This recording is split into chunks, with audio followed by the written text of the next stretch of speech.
Well, it is my belief that you are well on this very important day. I hope that you had a great night. Karibu sana. My name is Linda Alela, the 22nd day of November 2022. Let's kickstart the broadcast by looking at what is happening in the world of news, so much so as to this conversation of whether we're supposed to import GMO maize or not, or cheap maize if you want to look at it, and whether as a country we are at that space where we completely do not have enough to serve ourselves, or it can wait. And so this conversation bringing on board even religious leaders as they encourage the government to have a conversation in relation to these, so that we get to understand the importance of research and perhaps reach a conclusion as to the GMO matter, whether indeed it is important to lift the ban in totality or not. This is definitely what we'll be engaging the leadership on this morning, and so much more as pertaining to leadership. It's my hope that you had a great night. Let's kickstart the broadcast right away. This is Morning Cafe. Once again, the hashtag is Morning Cafe at Linda_Alela TV47KE. You can interact with us. The lines are open, and we'll be following up on what it is that you say to as well articulate some of these matters. Importantly, the lines are also open for you to call us live and as well contribute to the show.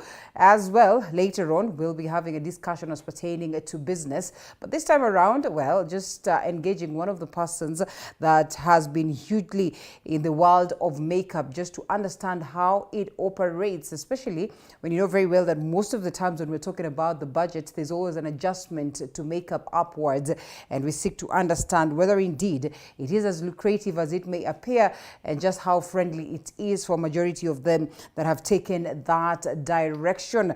The Standard newspaper, the Daily Nation, as well as the People Daily are the papers that we have this morning. And so we look at them as we continue with the broadcast to understand what they detail this morning. And then later on, we'll be shifting gears to see what it is that my team has prepared that is in relation to news. And we have the Standard newspaper. Let's take a look at the front page. Definitely the biggest story is as to the maize rebellion and the GMO conversation.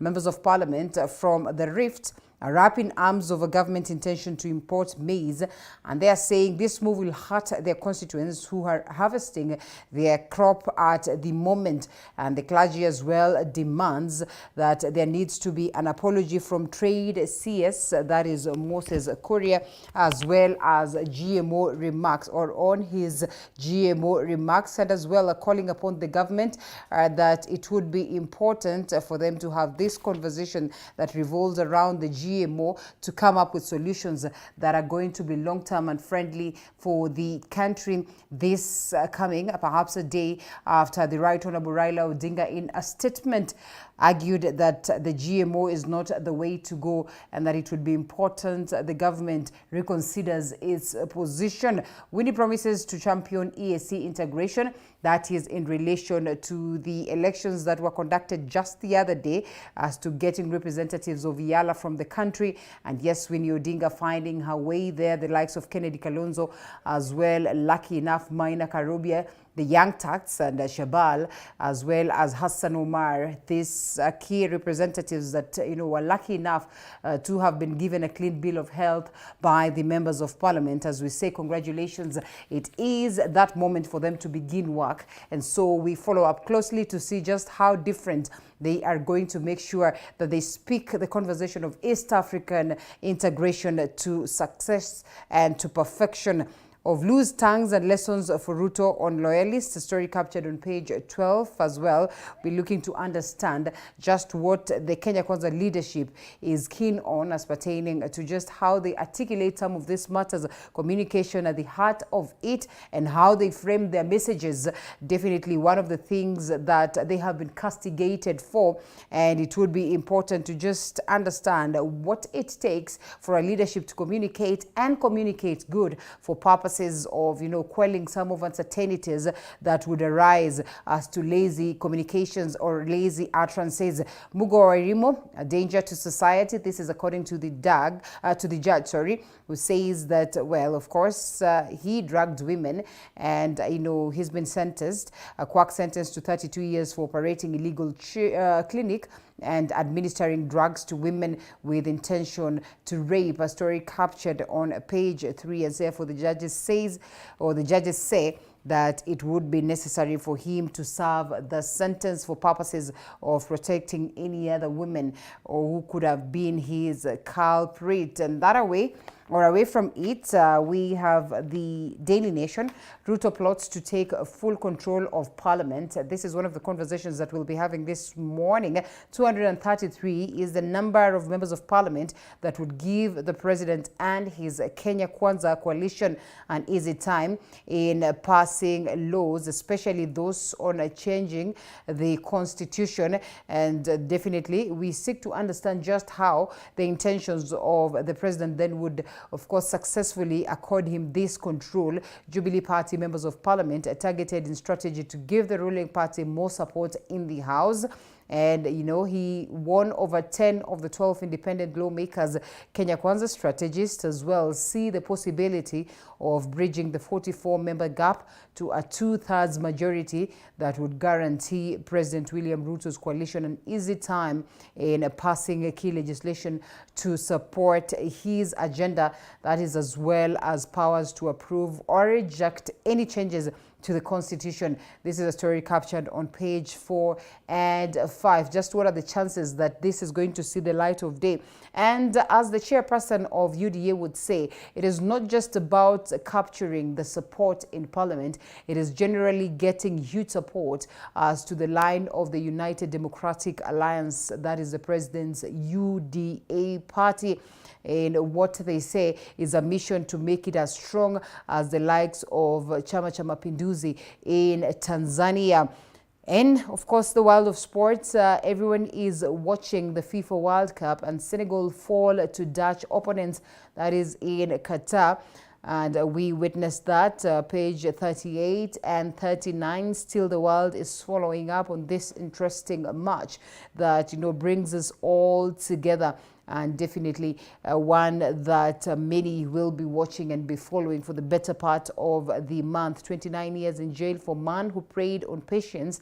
And of course, this, speaking of 32, perhaps a combination of what has been there and as well what has been added to that. GMO facts and, beyond politics, are GMOs safe to eat? This is what the Daily Nation asks this morning and expounds this very conversation on a report that is on page 2 and 3. They say they dig up the experts' views on the controversial matter of genetically modified organisms that has engulfed the country following decision to import, that is the GM maize. And Kenya's big delegation to climate conference, well, according to the United Nations provisional list of about people who attended the COP27 in Sharm el-Sheikh, Kenya sent about 386 participants, and that was the second largest delegation in Africa. The Kenya delegation was the 4th largest globally for the world event that had about 33,000 delegates. That is quite interesting, and perhaps we get to understand whether there's going to be any gains that come from that, as the world is having this conversation on questions of compensation, that is by the, of course, the rich countries, that is compensating those ones that have been disadvantaged for the longest time. Do we have the People Daily? Yes, let's take a look at what the People Daily details this morning. And the front page of the People Daily, Mr. Director. There you go. That is the front page of the People Daily. It is definitely a conversation of the maize, the utterances of Moses Kurias pertaining to that as well. That is on the question of football as to what is happening in the World Cup. A very, very important conversation that is there. And I think those are the key stories as well in relation to what is there. That is in relation to what as well has been discussed, yani for the better part, and also on the other papers, and also a grade 7 primary conversation that is pertaining to the competency-based curriculum, and curriculum review team will recommend the president, or will recommend to the president, that junior secondary should be renamed upper primary to avert transition crisis. This has captured on page 6 as the competency-based curriculum conversation is on. And also not so merry as Christmas families expect to spend 17 pieces or 17% less this festive season. And this is not strange, because it's something that we have seen. Last Christmas was totally down, and perhaps this other one is going to be worse, because then, of course, definitely it has not been a tough, an easy moment for the people of Kenya, as you have witnessed. That is in relation to the high cost of living, and the conversation is even worse. And so those are the key stories that have been captured this very morning on the People Daily, the Standard newspaper, and as well as the Daily Nation. And as we shelf the papers, let's briefly take a look at what then my team has worked on, and more or less the same very stories. Online drivers have for the second time threatened to down their tools for what they term as mistreatment from their employer, which they say they have not been paid, accusing their employer of sidelining them and ignoring any attempt to be reached. According to Anissa Taxi for Women, the online mode of transport will only be favorable if the employers will put up mechanisms to support its employees and not sidelining them during making or during the making of critical decisions affecting the online mode of transport. A ride-sharing option where women can also, 2 or 3 women can use one cab instead of having many cabs at the same time. So, the less congested it is, it's better for the environment, better for the country as well.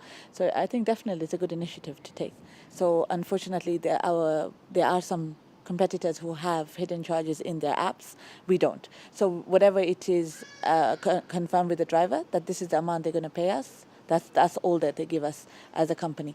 And then also our returns are better to them. So as a company, we're trying our best to make sure that our drivers are happy, because we're working with women. Women, the mothers, they're hardworking. getting out on Nairobi streets is not easy. So we want to make sure our drivers are happy, they're getting good returns, and we don't have any hidden charges with us. Now, the Anti-Counterfeit Authority has issued a stunning warning to anyone who will be found in the possession of illegal products in the country.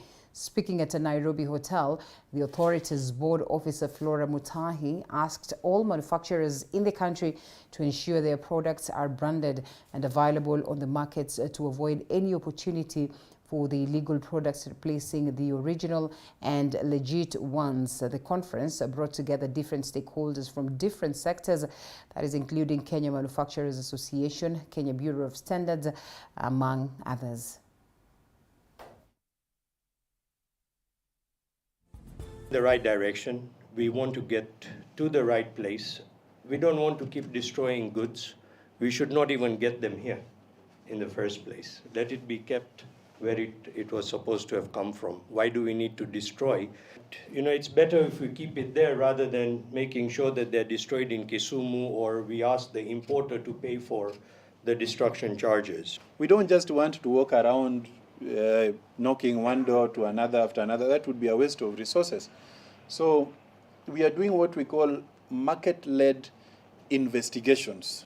When you buy a counterfeit product, whether it's electrical cable, the person who has produced that product is only interested in making profits.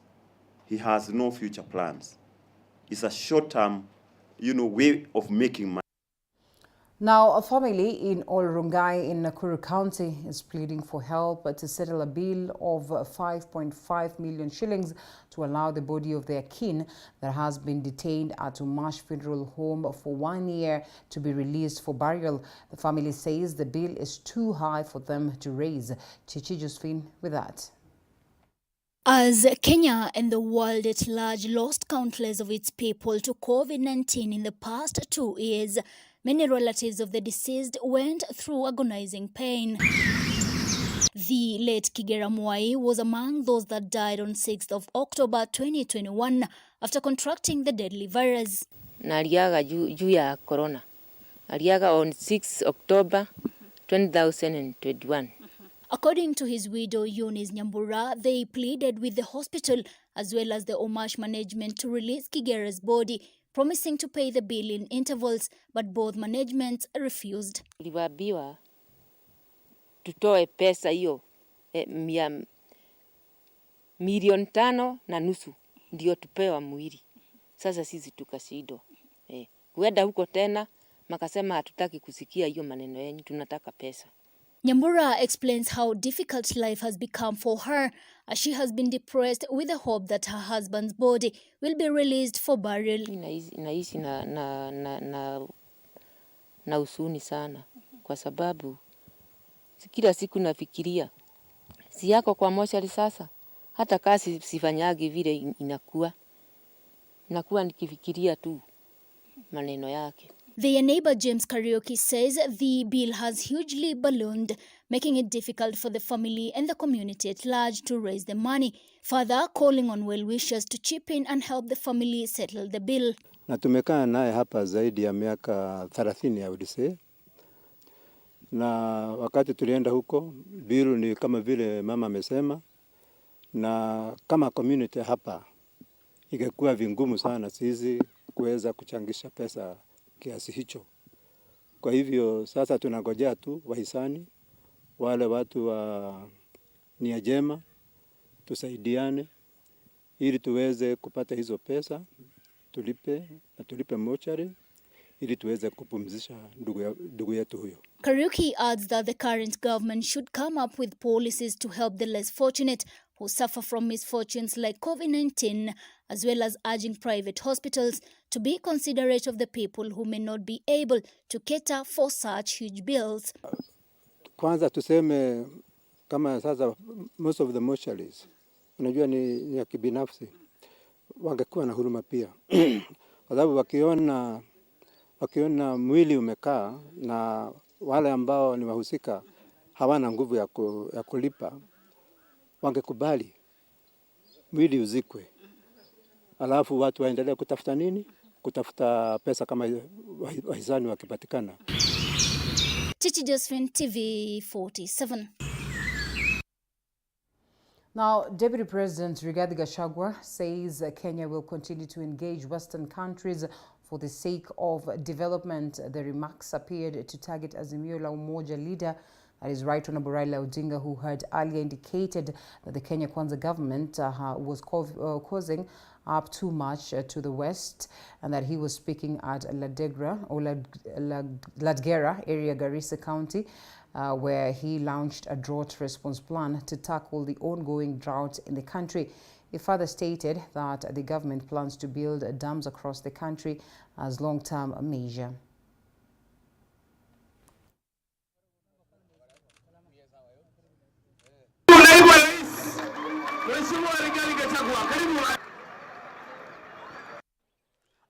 In the sense that your cameras are there.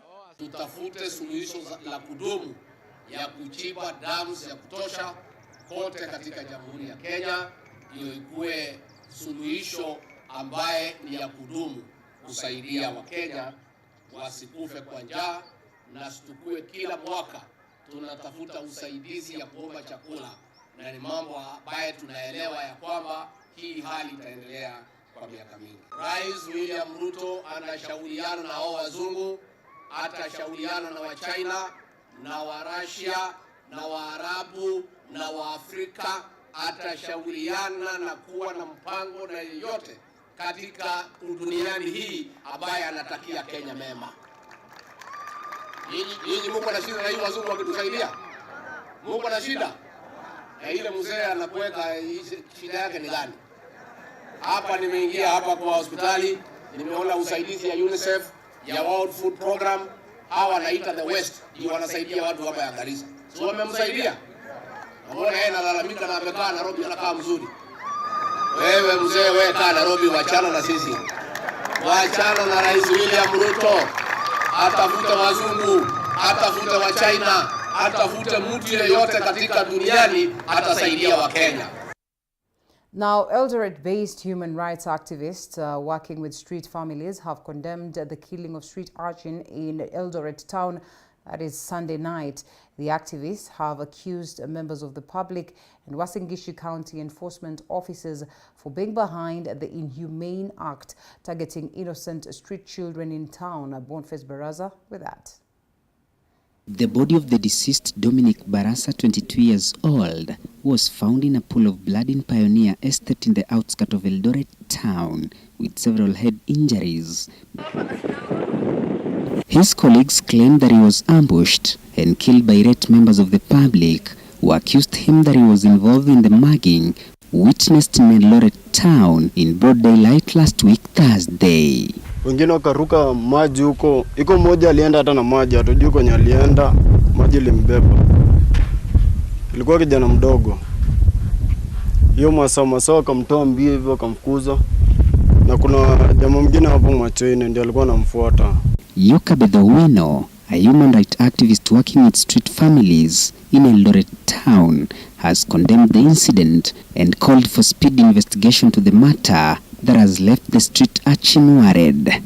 Tumestuka sana na tunashangaa sana na uoga umetuingia kabisa, kwa sababu hatujui sasa imekuwa namna gani. Tutateseka kwa mkono ya serikali. Kama iwapo walikuwa wameiba, si wangehusisha basi serikali ya kwamba mtu huyu ameiba badala ya kumpiga na kumuua kiunyama jinsi hiyo. The killing of Barasa comes after another street urchin was raped and killed in Kamkunji Estate in the outskirts of Eldoret town. We want security to be everywhere because we want this town to be a city. And when it is a city, we'll be enhancing services. With the concern, if they have any concerns of insecurity again, we are going to provide security even in those markets so that business goes uninterrupted. Barasa's body has been moved to the morgue as investigation to his death continues. Boniface Barasa, TV47.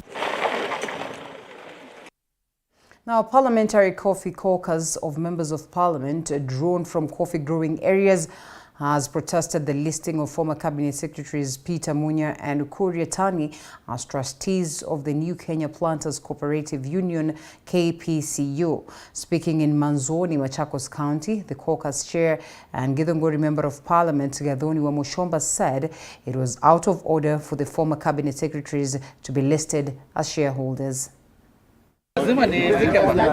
Stung by the urgency to initiate reforms in the coffee sector, the legislators, under the auspices of the Parliamentary Coffee Caucus, have trained their guns on former Agriculture Cabinet Secretary Peter Munya and his Treasury counterpart in the previous regime, Ukur Yatani, whom they claim are listed as directors of the New Kenya Planters Cooperative Union KPCU.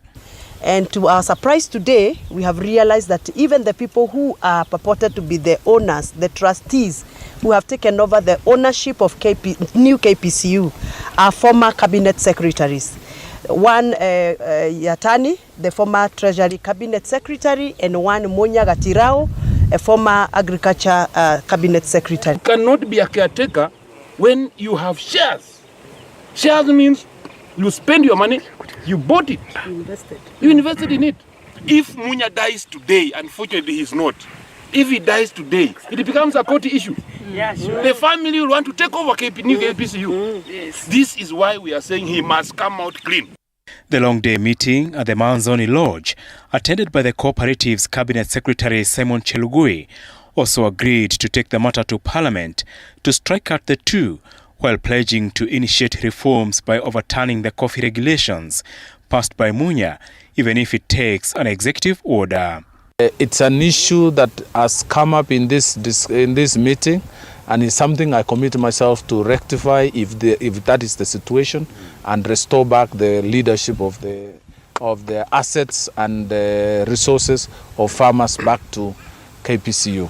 Munya was also put on the spot on how he has managed the 3.5 billion shillings Coffee Cherry Advance Scheme under the new Kenya Planters Cooperative Union KPCU Fund, which the MPs lamented has only sent 500 million shillings since it kicked off in 2019. Wakati Munya alipokuja kuweka sheria zake, akafanya amendment ya zile regulations za 2019 za task force, alikuja yeye akawekelea mambo mengine tofauti sana ambayo ilikuja kuprotect ama kuzuia cartels kuondoka katika soko. Huwezi kuwa ati kutoka wakati tulizaliwa kahawa huko soko tunasikia inatoka shilingi 400, shilingi 500, lakini ile bei inafikia mwananchi ama inafikia mkulima wa kahawa ni shilingi 50. Unlike in previous parliaments, the caucus, which also handled the tea sector, has changed tact to focus on the coffee sector, claiming it requires a clean-up.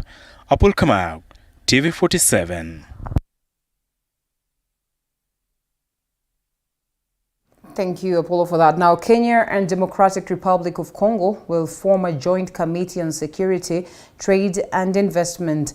President William Ruto has announced the head of state stated that Kenya affirms its support to restoring peace and stability in the Eastern Democratic Republic of Congo and the region at large. The president visited the troubled country days after the Kenya Defense Forces arrived there in a peacekeeping mission.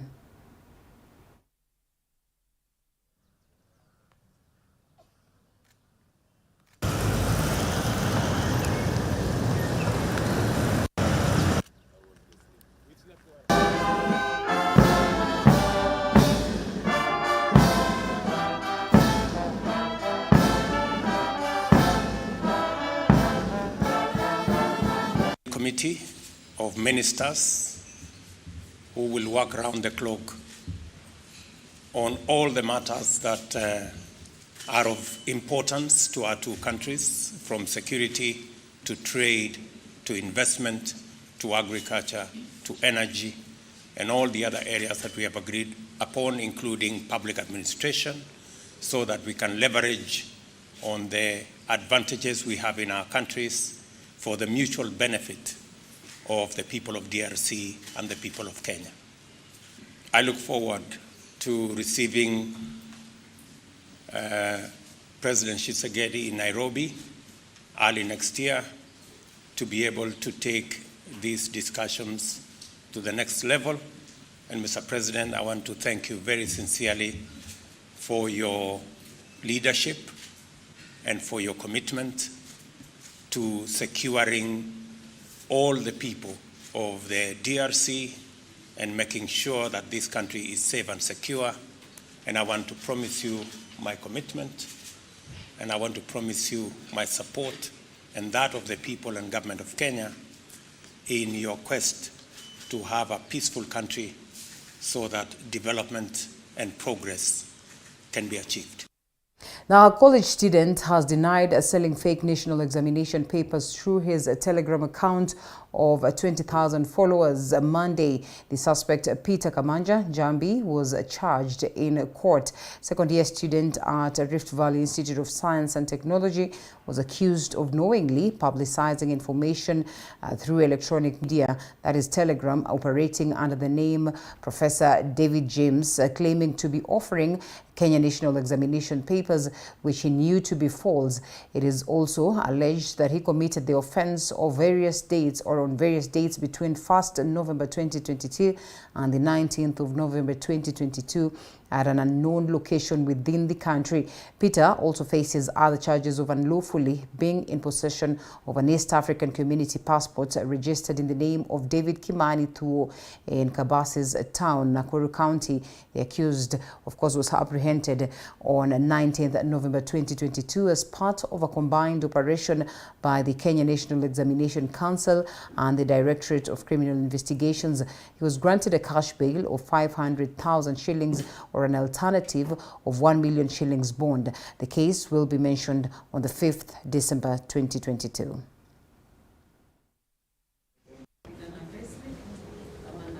Month of August 2022 at unknown yourself to be a person employed in the public service, it will be false. Is it true or not true? Not true. Count number 3. Quack doctor James Mugo, commonly known as Mugo Wairimu, has been sentenced to 29 years by a Nairobi court. This is after he was found guilty of illegally running a clinic and sedating patients to perform sexual offenses against them. Mugo was faced with 12 counts of charges, but convicted over 10 counts earlier last week. The name Mugo Wairimu hit the headlines back in 2014, as Mwege William reports. From what they have. Chief Magistrate Wendy Mishemi, sitting at the Milimani Law Courts, slapped quack doctor famously known as Mugo Wairimu with 29 years in jail after being convicted to unlawfully administering drugs to patients at a clinic he was running in Githurai in 2015 and taking advantage of them. Mr. Mugo, having acquired some medical knowledge in nursing, decided to abuse that knowledge and administer drugs to unsuspecting clients so as to engage in despicable acts with them. In a mitigation, Mugo urged the court to issue a lenient judgment, taking note that his education, which he undertook at the University of Nairobi in the late 90s in nursing, will be of no meaningful use if the court sends him to jail for a longer period. But Magistrate Mishemi, in her ruling, noted that Mugo was a great danger to the society and especially women. I was doing it so that I could serve my country. Actually, I had qualified for other more prestigious courses, including architecture, engineering, actuarial science, and all that. But I felt I wanted to serve humanity and my country. He went out of his way in a most sinister way to endanger helpless victims, most of them women, by purporting to be a gynecologist and many other traits, and would administer the drugs to them and have sexual acts with him. Mugo is also serving 11 years in prison for operating unlicensed medical facilities in Kayole. In the Monday ruling, Chief Magistrate Mishemi did not offer an option of paying fine to the convict. As this court noted in the judgment, that most probably even the count number 1, that is the rape, was committed, only the evidential threshold in a criminal matter was not met. Mugo was facing 12 counts related to sexual assault and operating illegal health facilities, with his name hitting the headlines in the year 2015. Mwege William, TV 47. All right, the owner of a building that collapsed in Ruaka, Kiambu County, was arrested in the wee hours of Monday trying to flee the country. Her arrest comes a few hours after another building came tumbling down in Ruiru in the same county of Kiambu. At least 4 buildings have caved in Nairobi and Kiambu counties in the last 2 months, resulting in loss of lives and properties. Sharon Baranga reports. In Ruiru, Kiambu County, the story of residents who once called this building home would have turned out differently were it not for the county government. The 5-story building came tumbling down a few hours after the governor, Kimani Wamatangi, ordered for immediate evacuation on Sunday after it developed cracks. The swift decision from the governor saved the lives of more than 200 residents. No injuries were reported. Kumekuanga na 2 cracks kidogo kidogo wana repair. And then hiyo nyumba venye hata wewe ungeiona kabla haijaporomoka ungetarajia inaweza cause hiyo damage. But mimi langu nashukuru Mungu sana, hata kama sikuweza kuokoa vitu zangu niko safe na familia yangu iko safe. Ningetaka magavana hata wa Kenya nzima kila mtu anapotaka kujenga jumba lake wahakikishe wamefuata kila kanuni. Before hiyo nyumba ijengwe wahakikishe kila kitu iko sawa, kuta zake ziko sawa, ndio at least tuweze kuprevent watu kufariki. Property of unknown value was destroyed. The building was used as a residential and business premise. In loss, it's like worth of, I think my goods is more than 12 million shilling lying in the store. Mali yangu wadhi kama milioni 1 ndio iliporomokewa na hii nyumba. Kwa hivyo naona hasara kubwa sana, na hiyo hasara sijui nani atanirudishia hiyo hasara nimepata. Kwa hivyo kwa sababu biashara yangu imerudi chini sana. The Ruiru building now adds to the long list of buildings that have come tumbling down in the past 1 year, resulting to loss of lives and properties. Early Monday morning, the owner of a building that collapsed in Raka, Kiambu County, was arrested at the Jomo Kenyatta International Airport, trying to flee from the country. Usiku kuamkia leo, tulipata mwenye nyumba akiwa anatoroka kwenda ng'ambo. Tulimpatia airport. Akienda ng'ambo tuko na yeye katika cell ya police. The owner of the Ruiru building is currently being sought after. Kiambu County Commissioner says efforts by security agencies to arrest rogue developers were being frustrated by culprits rushing to court to obtain restraining orders. We are cruising in on that person. Actually, any time, atisita kusema leo ama kesho ama saa hizi, lakini any time muweke mazikio sawa sawa. Mtasikia tumeshika mtu leo kwenda forward. Tukiongozwa na governor, tumeunda a multi-agency committee ya kusunguka pamoja na NCA. Tukipiga msasa zile majengo zinaendelea na zile ambazo tunaona zinaweza kuwa sikufuata utaratibu. Na yote tumesema tukipata tunarecommend na inateremshwa chini. We have a lot of developers who are also constructing without consulting professionals. Like this building we have here, there is evidence that the owner tried to do some works to support the building. If you go to the basement, you can see that there are additional columns that have been introduced to try and support the building. So he knew there was a problem with the building, and at that point he should have either stopped or evacuated people and not allowed to have tenants in the building. Poor quality construction works coupled with use of substandard steel and cement have also been pointed as largely responsible for collapse of buildings, an illegality that has made many contractors overnight millionaires at the expense of occupants. At least 4 buildings have caved in Nairobi and Kiambu counties in the last 2 months, resulting in loss of lives and properties. Sharon Baranga, TV 47. The debate to legalize and import more than 10 million sacks of maize within a period of 6 months has further elicited mixed reactions among Kenyans and political leaders. Maize farmers in Uasin Gishu County have now asked the government to buy their maize that they are harvesting before allowing the importation of other maize that is from foreign countries. And as Micah Gungo reports, Pokot South, a member of parliament, that is David Kusing, is now planning to petition the move in parliament that will stop the government's action to import the maize. Barely a day after Azimio One Kenya coalition leader Raila Odinga asked Industries, Trade and Investment CS Moses Kuria to apologize and also stop his plan to import GMO maize in the country, farmers now says if the government allows the importation of maize, this may affect the price of maize product in the country and therefore cause losses to them following high cost of production this year. Ni jukumu la serikali kununua yale mahindi ambayo iko pahali kwa soko na kupeleka huko. Tununue mahindi yetu ile tuko nayo kabla huja import, hata kama ni kwako bwana. Kabla hujaenda supermarket unatumia sukari yenye uko nayo kwa nyumba kwanza. Speaking in a meeting in Eldoret, Uasin Gishu County, maize farmers asked elected leaders from the area to fight for their interests to enable them get profit from their farming. Kuri announced that the government will soon allow a 6-month duty-free importation of 10 million bags of GMO and non-GMO maize for food security. Wakati una import vitu, unapeleka ile capital ama ile pesa mingi kama 70% unapelekea mwenye unaenda kununua kwake. Unapaki na 30%. Speaking on Thursday, Kuria said there is nothing wrong adding GMO foods to the list of things that kill Kenyans, sparking mixed reactions among Kenyans.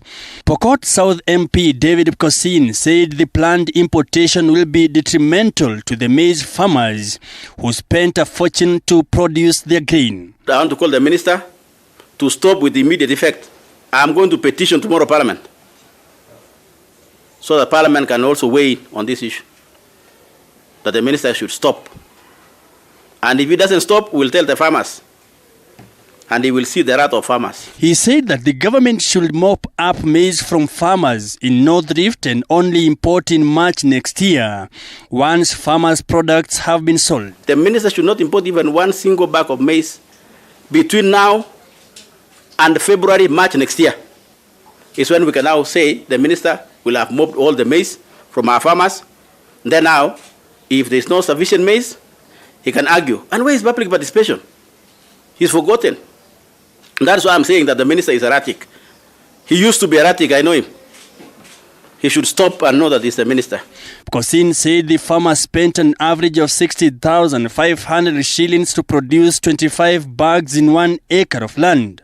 As such, farmers should be allowed to sell their produce to the government at least 4,500 shillings per 90 kg bag. We want the minister to open or to link with his minister or colleague for agriculture and open NCBBs immediately and give the farmers good price.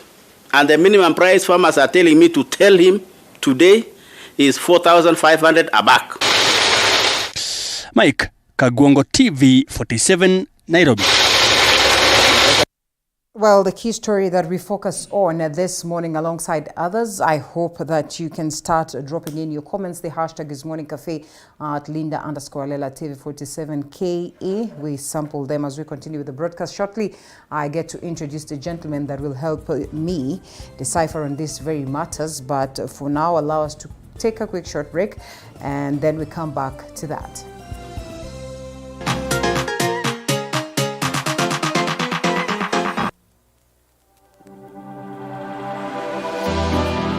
How well do you know what's happening around you? Morning Cafe with heated political debates. Baraza la siasa. Hiyo kitu azungumzie, angalie hali ya maisha ya watu. Informative health discussions. Business, farming. Tasty Wednesday, Fitness Thursday, and Feel Good Friday with amazing DJs, celebs, Waimbaji, kuna comedians, alafu kuna wajinga. and music bands every Monday to Friday from 6 a.m. to 9 a.m.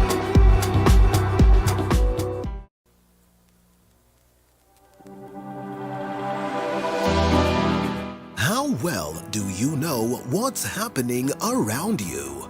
Morning Cafe with heated political debates. Baraza la siasa. Hiyo kitu azungumzie, angalie hali ya maisha ya watu. Informative health discussions. Business, farming. Tasty Wednesday, Fitness Thursday, and Feel Good Friday with amazing DJs, celebs, Waimbaji, kuna comedians, alafu kuna wajinga. and music bands every Monday to Friday from 6 a.m. to 9 a.m.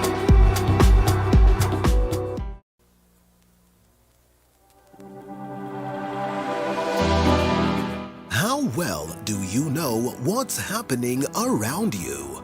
Morning Cafe with heated political debates. Baraza la siasa. Hiyo kitu azungumzie, angalie hali ya maisha ya watu. Informative health discussions. Business, farming. Tasty Wednesday, Fitness Thursday, and Feel Good Friday with amazing DJs, celebs, Waimbaji, kuna comedians, alafu kuna wajinga. and music bands every Monday to Friday from 6 a.m. to 9 a.m.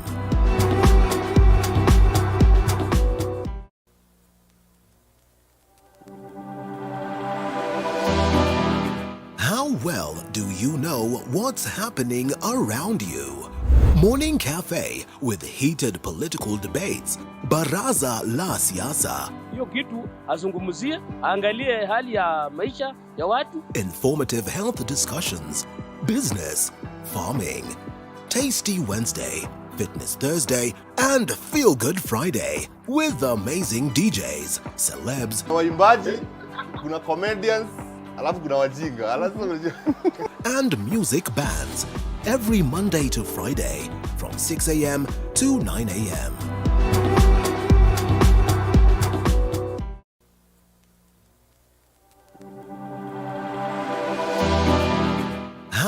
well do you know what's happening around you? Morning Cafe with heated political debates. Baraza la Siasa. Hiyo kitu azungumzie, angalie hali ya maisha ya watu. Informative health discussions. Business, farming. Tasty Wednesday, Fitness Thursday, and Feel Good Friday with amazing DJs, celebs, waimbaji, kuna comedians, alafu kuna wajinga, and music bands every Monday to Friday from 6 a.m. to 9 a.m.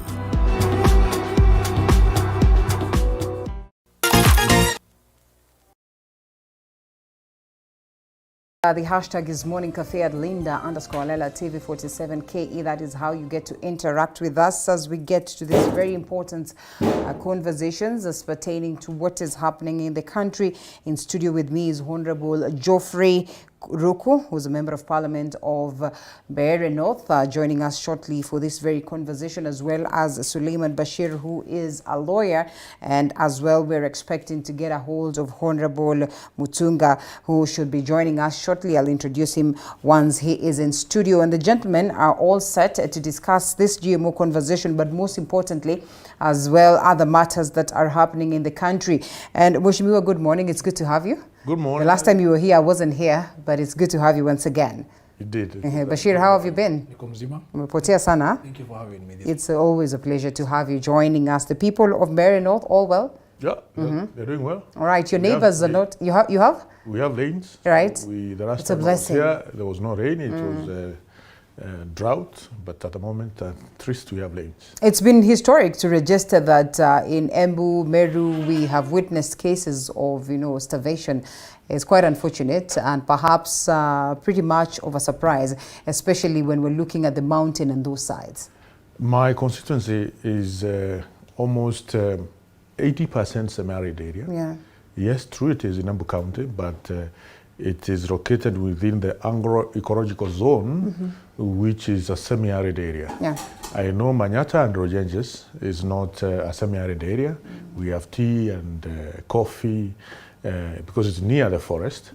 But Mbeere North is a good percentage, a good almost 90 or 80% is a semi-arid area. So you expect cases of drought in Mbeere North. Yes. But of course, all this, the government, the leaders are doing so much so to make sure that this is curbed? Yes. There is a good effort so far as far as drought or famine cases or lack of food in Mbeere North is concerned. Yes. Your neighbors don't seem to be getting it right, especially on the question of devolution. I see signatures moving around, perhaps a clear indication that it's not going to be all rosy for Kawira Mwangaza. Before I come to you, Wakili, just, how possible is it that she would be rooted out, and what does it speak to the growth of devolution, knowing very well that devolution is at the heart of a success of any government as it stands today? And just what are the possibilities that the people of Meru then can tap into the leadership skills of Kawira Mwangaza if they were to, just continue with this trajectory? I think generally, for one to remove a sitting governor, it's a tall order. It starts with the county assembly, it moves to the Senate, and for someone now to make such a move, the governor must have been in office for a certain period of time. Yeah. We are just done with the election. When you look at the Elections Act and the County Governments Act, Kawira Mwangaza has not been in office for that long for the impeachment process to be initiated at the moment. Yeah. That is what the law provides. So it's until, I think for her to, it is for her to serve, I think close to a year and 6 months for such a process to start. Yes. Then the other thing is, if they start such a process when the time comes for impeachment, and the movement is taken up to the Senate, we know the kind of, how it will disorganize the running of the affairs of the county. Yeah. I think in the interest of the people of Meru, this is a lady who has been elected into office. It is for her to be given the opportunity to deliver to the people. And I think the members of the county assembly also have their right to oversight on what the governor is doing. But I think in all essence, for proper running of the affairs of the county, there's a need for what is called that particular coming together of those particular minds. I think this is the time for them to sit down together, see where the problem is, iron all those differences in the interest of the people of Meru. Whether they impeach someone or not, it is not in the interest of the people.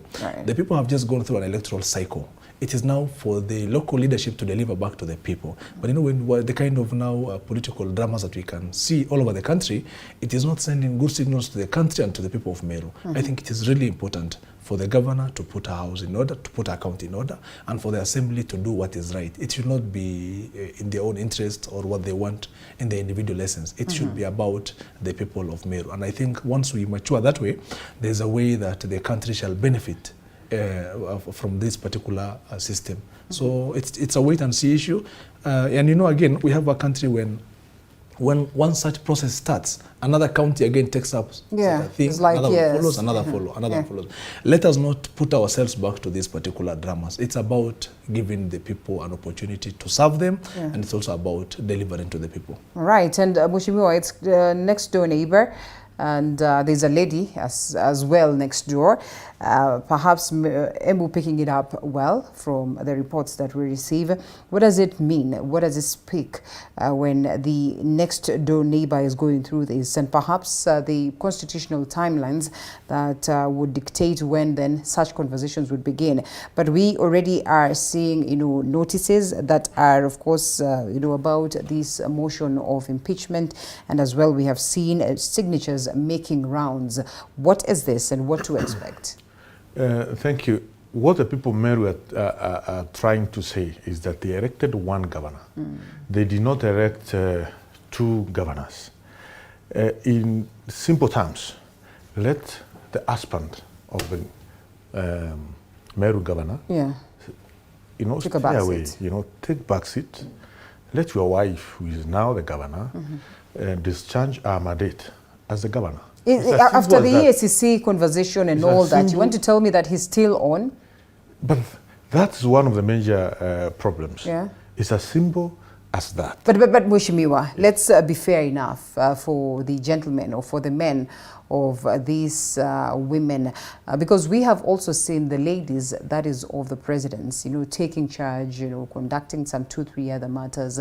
And so while they are called the first ladies and they are accorded the respect, and even at the level of the counties, I remember the conversation that was there as to rooting out, was it there were GM Member of Parliament, that is last year, was in relation to the involvement of the first lady as to the county affairs. And while really there was some grounds of this, we have seen this across all the different counties. Why are we being unfair to the first gentleman? You know, when you take into policy matters, in the matters how the county government should run, then you enter now into difficult areas. Just be, you know, laid back. If today, Mama Rachel start issuing statements on the status of the economy, start issuing a statement on the status of corruption and other issues affecting the nation, you know, what did you say? You say, who is the president here? Is it William Ruto or is it the first lady? It's the same thing. Know your space and operate within that space. Don't get too much on the issues which are supposed to be directly handled by the governor. Okay. So I think that is one of the main problems which Meru County is facing. But at the same time, of course, the governor of Meru, she has her own style of doing things, style which is not very, pleasing to me. You know, very used to. The people of Meru are not used to that kind of style. This is not a new face to them, Mheshimiwa, I would want to assume. Kawira Mwangaza has been there in the space of politics. And it is good that Honorable has joined us. Yes.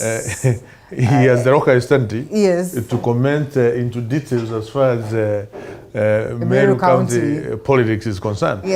As far as our county Embu, we have decided to work together as leaders. We are not going to bring conflict and discord. We are going to support the governor to deliver her mandate. And where there are issues, we will be sitting down as leaders and discuss before going to the public and making pronouncement which may change, you know, the discourse or the discussions within the public. So we are determined to have a very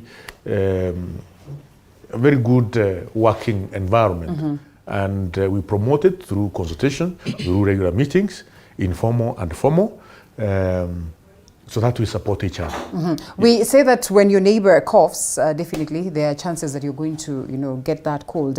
And also as a country, in as much as we'd say we are, say, 10 years into devolution, we still are trying to get to understand the nitty-gritty details of this and what needs to be incorporated, in the constitution as to how the devolution aspect is run. Do you suppose that they're projecting something that is unnecessary, looking at how the first ladies have as well supported their husbands in the processes of manning the county governments? You see, Linda, when the people of Meru County went to vote in August this year, they were voting for a governor to steer the affairs of Meru County. Right. And I think if I give you the example of our country, when we went to vote for our president, we voted for President Ruto. But in all essence, we now have a first lady by dint of being the wife to our president. By the time the people of Meru were voting, they knew who will be the first man or first husband, whatever, of that particular county. But now I think when we trivialize issues around the involvement of the affairs of the county by the husband, it's a different story altogether. The people of Meru or the people of Kenya, for example, have now given the mantle to the president, that is President Ruto. If we see First Lady Rachel taking up certain affairs of our country, it should be in the essence of supporting or in the aspect of trying to assist the people of Kenya. When you look at now, when we take ourselves back to the counties, we remember First Lady Mike Sonko's wife at times was running a few programs here and there. Right. In my county, Wajir County, I've seen the First Lady doing a few things here and there. And I think when we see maybe the husband to the governor of Meru County, maybe trying to involve himself in the county affairs, I think there are certain limits or to a certain extent that he should involve himself in. It should not be too much. It will be about assisting the governor to deliver on the mandate. When the people were voting, they only voted for Honorable Kawira and knowing that she will be having a deputy governor. Right. In the event she needs an assistance, that means the deputy governor shall be at hand to assist her and her executive with the running of the affairs of the county. In the event we have men who are husbands to the governors trying to involve deeply themselves into the affairs of the county, I think it's quite wrong. Let me give you the example of Kirinyaga County. There's my learned senior who is the husband to Governor Waiguru. He has never involved himself deeply into the affairs of the county. I think this is a peculiar case. But for me, I think the people elected a governor. The people did not elect the husband. So they expect the governor to deliver on what he has promised them. And I'm looking forward to understand just to what level then the first gentleman has involved himself into this matter. And like Mheshimiwa Geoffrey earlier alluded, I think we officially have a member of parliament from this very county, Tigania West, Mheshimiwa Mutunga, and Mutunga John is with us this morning as we perhaps get to understand his view on this. Mheshimiwa, we are discussing your county. I should start by saying Muga. Is that how they say it? Oh, yeah? Is that how they say it? Yeah, they say Muga. That is how they say it, yeah? Ibwega, something of that nature. All right, Karibu Sana. Your county, what do you make of the leadership of this very county, the hula baloo, the signatures making rounds, the conversation of impeaching the governor, the involvement of the first gentleman into the activities of the county? Just what will it take for it to hold? Because the people of Meru County are expecting to see service, but contrary, they're seeing something different. I think what we have in Meru, we have people who are elected on different fronts, different formations, parties. The governor herself was elected as an independent candidate. There are several MCAs who were elected as independents also. There are so many of them who were elected as UDA and others as Azimio and so on. So they are all very different. I think what needed to happen initially was to bring down the differences, start talking and formulate a way of working. They have what we call the County Integrated Development Plan, which I believe has an input from all of them. And if it doesn't, then they need to make sure that everyone is captured in that. The differences within the Meru County are a lot more brought by opinions, shaping up of one's opinions on driving one's ideals, and then also inability to harmonize the entire leadership. I think I attribute that to, first of all, how differently they were elected, how differently they entered the county assembly. And we normally see in under normal circumstances where a governor is elected, a governor may have so many followers in terms of MCAs who are elected within our party. I don't know the effort, the extent to which the governor has reached out to the independents within the county assembly. That I cannot confirm. Now, the main issue that the MCAs are complaining about is during the campaigns, the governor gave promises. Because the first governor of Meru apportioned 25 million per year to to ward development, in quotes, Ward Development Fund. This money does not go to the MCA. It is not disbursed to the ward. It is managed by the governor's team, is our executive, but then it focuses on dealing out development activities within the ward. The second governor, who is Kreit Murongi, gave around 20 million per year. Now, what they were asking is, you now promised that you will give 100 million per year. Are you still true to your promise? Are you still going to give us 100 or 50 or 70? I think that is a bone of contention. She was not very committal on some of these issues, and I believe she has her own reasons. Now, that's the beginning of the fallout. And so that should warrant a conversation on an impeachment? That's not the only one. Yeah. There are several other issues that they are bringing up. Of course, they complained about the selection of the nominations. The people who are put together as the CEC members. And if you realize what happened, they were able to pass 3 and left out 7. And then, of course, in every case, I think their main complaint is the kind of comments the governor makes after such an incident or in some of these incidences. For instance, the governor said they were demanding for money so that they can pass the list of nominees. And they feel branded, they feel injured in terms of character and in terms of integrity, because I don't think there is anything to confirm that was the case. All right. And on this other hand, when they ask for how much is going to be allocated to their account, their wants, the governor again says that they want to be given money to use directly, which is not true. All right. So those are some of the things. So there's a bit of disagreement in terms of the ideology, in terms of the framing of the issues, in terms of the conversational releases and so on. So we have people who, the leadership itself, we've been able to reach out to the leadership and talk to them and tell them the best thing is to agree to work together. But I cannot confirm that we have met all. We've been able to meet the MCs. And there's been an effort by the governor herself, perhaps to invite members of county assembly and, just to see to it whether they can have a truce. But then again, I don't know how fruitful these efforts would be. It reminds us of the cases or the case of Martin Wambora, and Mheshimiwa is acting like Embu is all clean. We saw a lot of this happening in Embu County. Woman of 9 lives, do you see her surviving as we close on that matter? We cannot determine anything at the moment because it's a long process. Yeah. There are very many actors in this particular process. Even if they do the impeachment at Meru level, there is still the Senate to look at it. Yes. There is a court process, so there are very many ways of...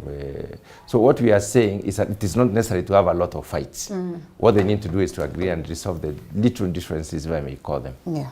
And the MCAs, the entire county assembly. What we are seeing here is a case where the level of opposition is extremely high. Out of 69 members of county assembly, around 68 are opposed to the governor, which we should make the governor, we should awake our consciousness to realize that there is a problem here and then reach out. Because if you have 25% opposition, you already feel like you should reach out to those people. Right. So 50%, 75, 100%, I think is not quite healthy. Okay. So I think there is a cause for alarm. Okay. All right, let's talk about the courts. Bashir, I do not know what you make of the courts and the order to halt the processes of vetting the PSs. We understand how important it is for the government to put his house in order for activities to begin, you know, and this for the sake of the people of Kenya, because we remember talking about, you know, some bit of a dilly-dally and delay of the president forming his cabinet, and once the cabinet was formed, I guess it was necessary for us to have the PSs as well joining their CSs to work for the people of Kenya, and equally the conversation as to whether we are supposed to have the CSs, whether this office is, you know, constitutionally correct or, you know, should be there. I mean, pretty much the need to have these offices in order for activities to move. This kind of a delay, you know, in as much as it's a legal process, and of course orchestrated by the joining or the coming in of the LSK members or some of the members to highlight some, you know, discomfort on how these PSs were picked. They highlight cases of, you know, lack of regional balance, the question of gender, and a matter that is at the hand of the court. At first, it was halted. We saw the members of parliament proceeding to vet these, you know, faces, and then later, of course, that order as well being put to, you know, action. And today, then there was that extension. What does it mean for a government, for a president who seeks to see his house in order? You see, Linda, I think one thing I appreciate is where we have come from as a country. There's a time, I think, even actually in the previous regimes, you could be served with a court order, you could go to court, challenge a certain procedure, the court holds, let's say, a certain procedure that is ongoing. You serve the order on, let's say, the office of the Minister of Interior. The order has always been disregarded. One thing I'm already giving a lot of credence is to this regime for respecting all the orders so far served upon them. I'm one of the lawyers who are involved in the process of challenging the chief officers that were nominated by the governor of Nairobi County, the county CECs. Yes, that is the equivalent of CSs at the national level. And right now we have the orders were extended until on Thursday, the one that affects the office of the PSs.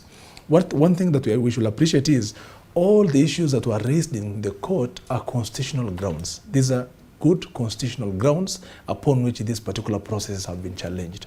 One thing I appreciate is that the parliament and also the county assemblies have respected the orders of the court and halted the processes. Now it is about giving an opportunity to any person who is not comfortable with the ongoing process. I think to that extent, we have a lot to appreciate as a country.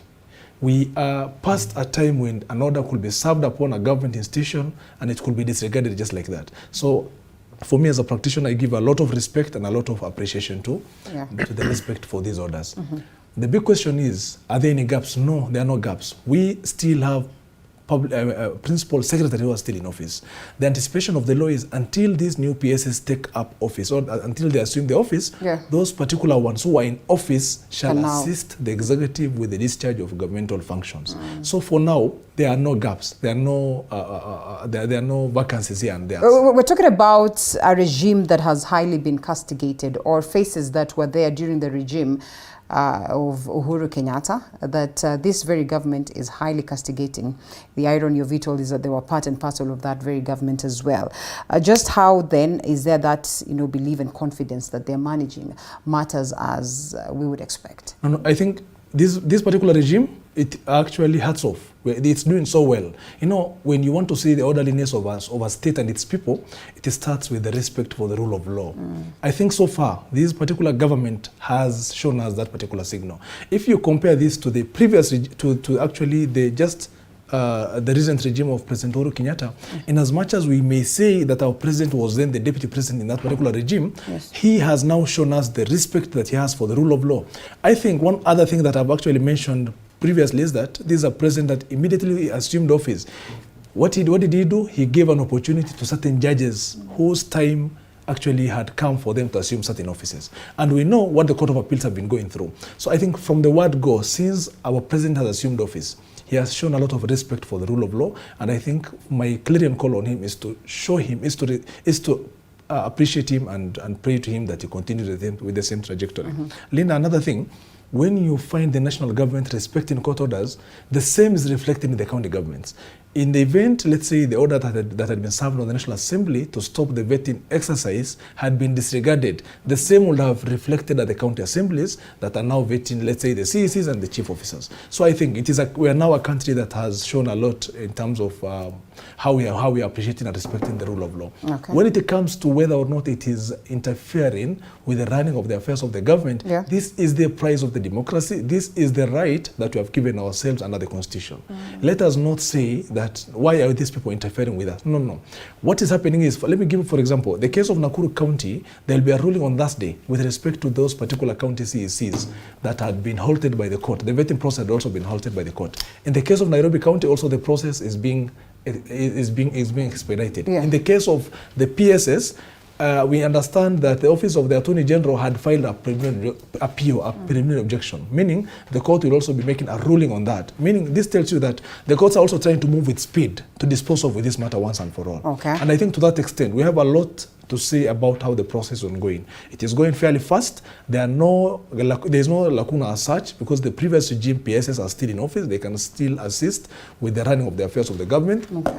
And finally, it's for me to say that so far, both the county and the national government levels have shown a lot in terms of respect for the rule of law.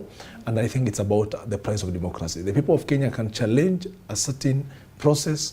The courts can give certain directions. It is for us now to wait and see what comes of that particular process. Mheshimiwa, I want to believe that you have looked at the list somehow. Do you suppose there are valid grounds as to why the LSK team then would argue there's no balance in this? And so why should we take Kenyans through this process if adjustments are not going to be made? And what are the chances that then we're going to see some bit of adjustment for purposes of that balance that would be required?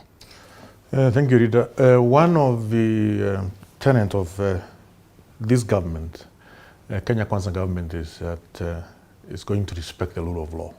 And that is exactly what happened with this issue. And the vetting process was stopped by the Speaker after he was served by the orders from the court. Number two is that LSK took this case to the labor courts.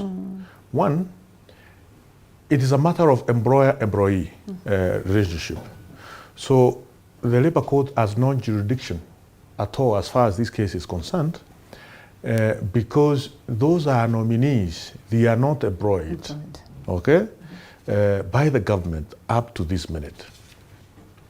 The other point is that the political angle of what is happening as far as this LSK case is concerned is that the PSs who are in office are the promoters of this case.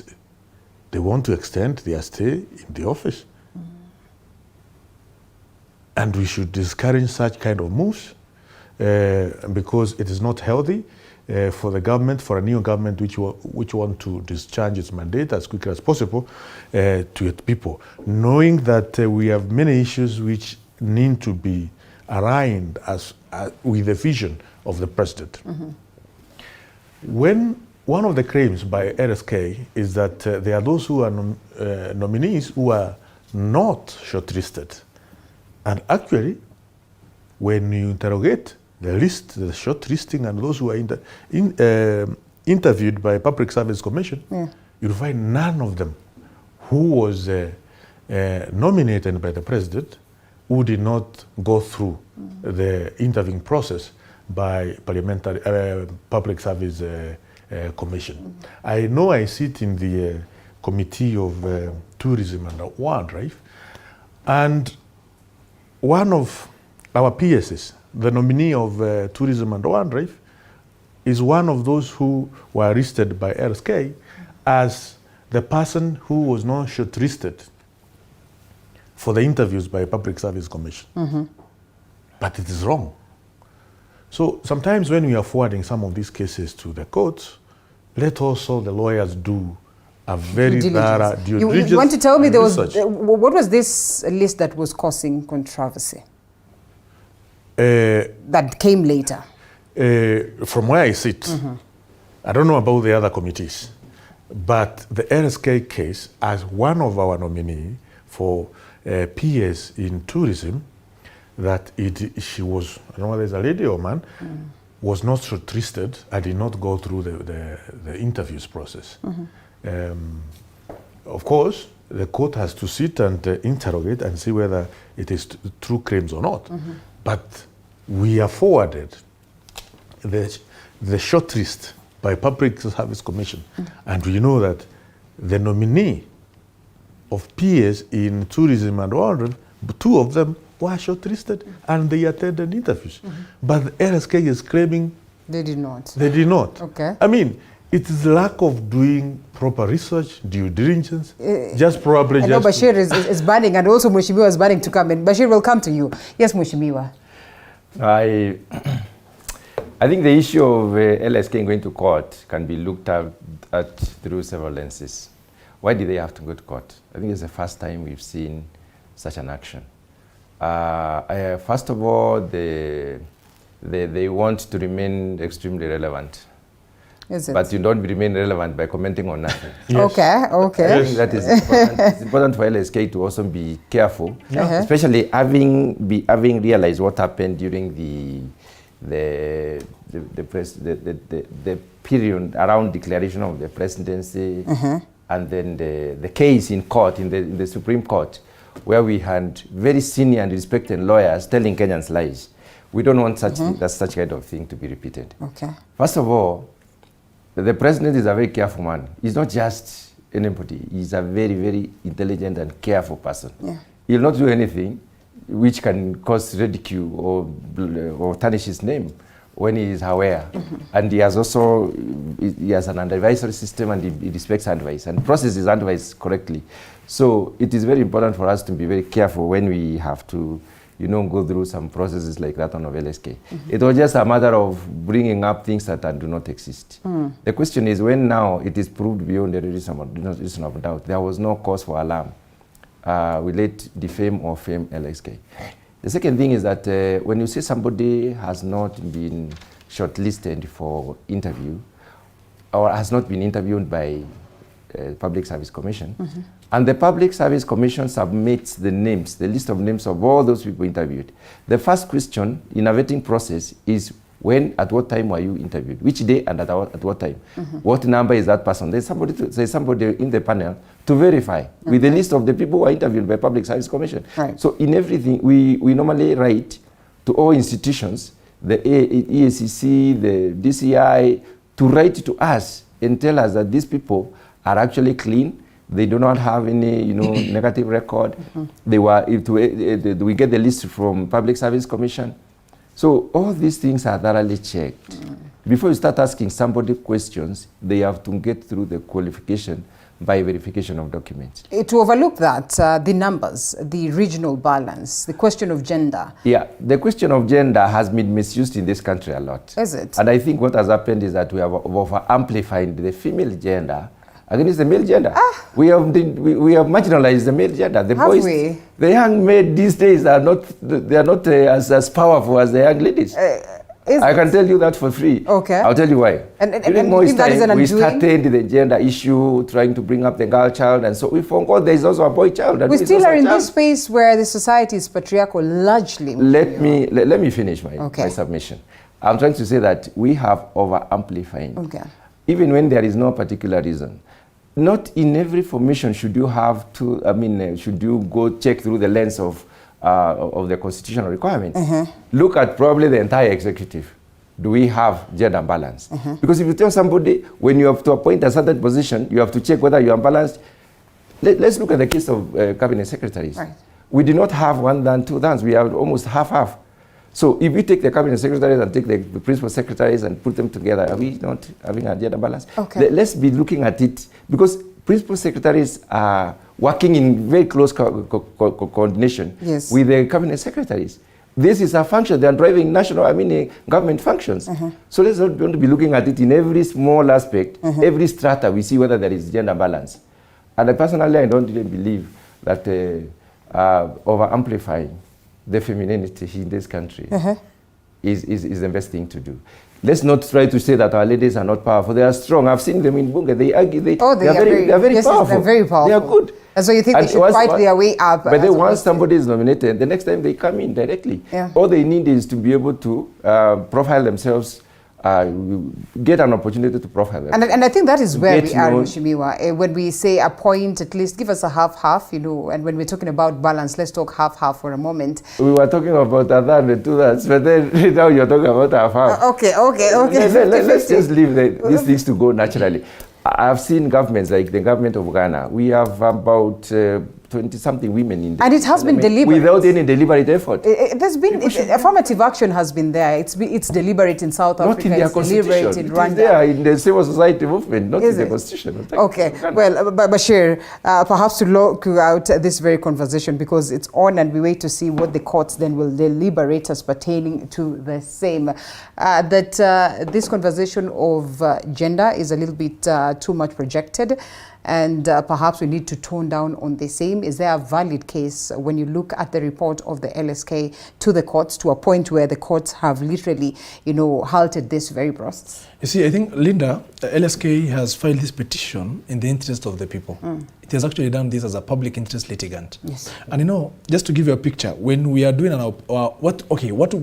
on the basis of what the judges have given these interim orders, an application was done. An application is something that cannot take a lot of time. Yes. It is something that can be dealt with there and then. So what happens is you do your case, you present it before the judge. The judge looks at it. You tell him that, Your Honor, in the event you don't give me these orders, the vetting will be starting, or the vetting process is ongoing. Meaning, once this process is ongoing, once this process is completed, that is now ongoing, this particular petition that is before you, if you don't give me these orders, it will be unreasonable in the event you will give me the orders later on, once they are vetted. So the judge keenly looks at it. He considers whether you have raised serious constitutional issues. Questions of gender are very important to the Constitution. Now, when we talk about gender, what are we looking at? Gender, this particular question of provision goes in both ways. In the event we find an opportunity whereby women are given more than 2/3, the male gender can equally challenge that. So I think it is something that goes in both ways. Number one. Number two, there's a reason as to why this particular thing is under Articles 27 and 81. There's a reason as to why we've inserted this. In the event we overlook it right now, tomorrow we're also going to we are going to overlook another provision that is about our health and life. The day after, we are going to do the same thing. Meaning, we need to look at every provision of our Constitution in the strict sense. Let us not say that this time round, acha tu tusiangalie mambo na agenda, let us, for now, forgo it. No, that will actually set a very, very bad precedent. One. Number two, in all the issues that now the honorable members are raising is what the AG has raised in court.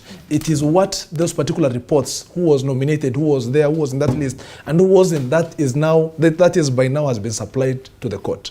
Now the judge will retire back and have a look at all the written submissions. He will make a conclusive decision as to how he is going to make a decision on the ruling that is supposed to deliver. And that is why these applications do not take so long. The best they take is between 14 to 21 days, depending on how fast the respondents move.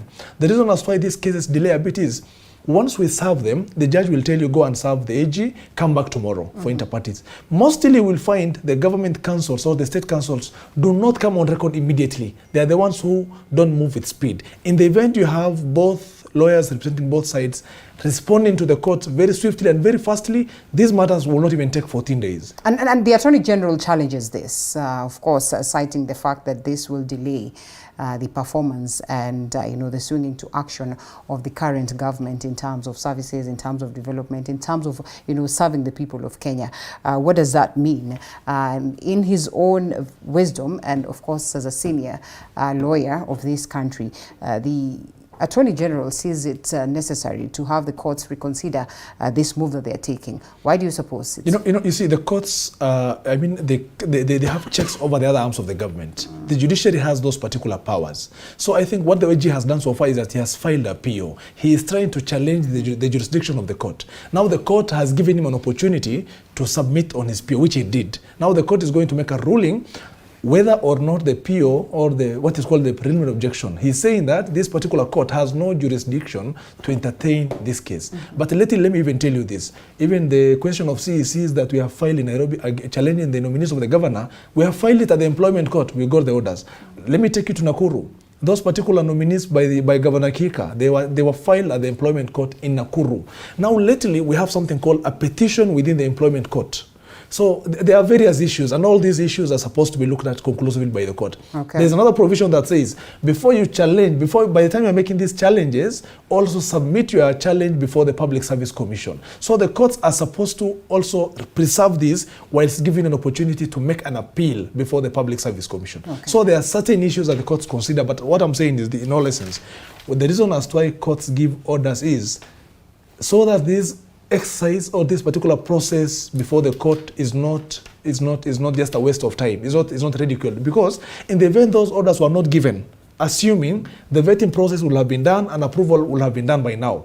In the event that particular process will have been completed, okay, and this case, let's say, is before the court, by the time the court gives orders, I think it will be an embarrassment to the judiciary, because there is no way you're going to enforce that. It will be a challenge. But I think those particular orders that the court gave it in the right time. It gave it in the nick of time. It is about, guys, stop the vetting process. There is a citizen here, or there's an institution here that has challenged, and it is raising good constitutional issues. Let us give them time. Let us hear them. Let us also hear you. Let us make a decision on this. In the meantime, stop it. And I think that is what we need to appreciate. Right. Tomorrow, myself or yourself can go to court to also enforce our constitutional rights. And I think it is a very interesting, for me, I admire this, and it is something that actually we are appreciating. And also, just to finish up on this regime has shown us a lot of respect so far. For me, by the way, it has surprised me. Okay. It is a regime that has actually surprised me a lot with respect to respect for the rule of law.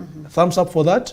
Let them just be a bit patient. You know, sometimes the price of democracy can hurt you in a way. You may not be comfortable with the stoppage of the vetting process. But look at it this way. Tomorrow the court will okay that process, and you will have the leeway to maybe vet the members in a very comfortable manner.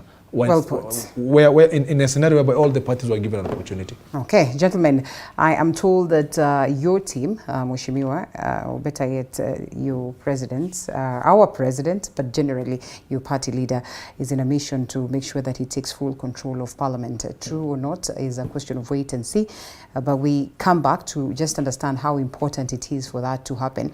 I have heard Mheshimiwa speaking of how it would be necessary for Kawira Mwangaza to just try and mobilize support from the very level of the House, and therefore perhaps, you know, more or less the same thing that would appear at this very level of Parliament. Just what are the chances that he is going to enjoy this maximum support for purposes of the passing of bills, and just seeing some of the things that he proposes as the president alongside his team then get to see the light of day at this very important House, that is the 13th Parliament. So allow us to take a quick short break, and then we come back, decipher on that and whether then it's a price of democracy that is worth paying after this break.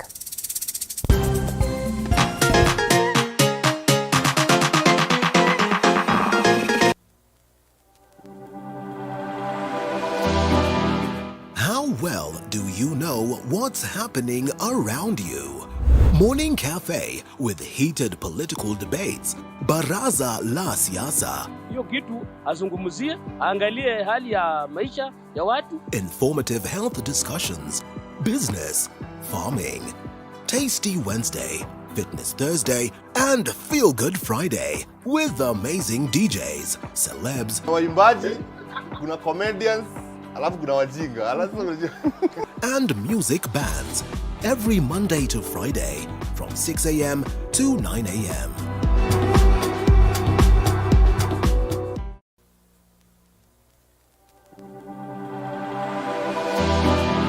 How well do you know what's happening around you? Morning Cafe with heated political debates. Baraza la Siasa. Hiyo kitu azungumzie, angalie hali ya maisha ya watu. Informative health discussions. Business, farming. Tasty Wednesday, Fitness Thursday, and Feel Good Friday with amazing DJs, celebs, waimbaji, kuna comedians, alafu kuna wajinga. and music bands every Monday to Friday from 6 a.m. to 9 a.m.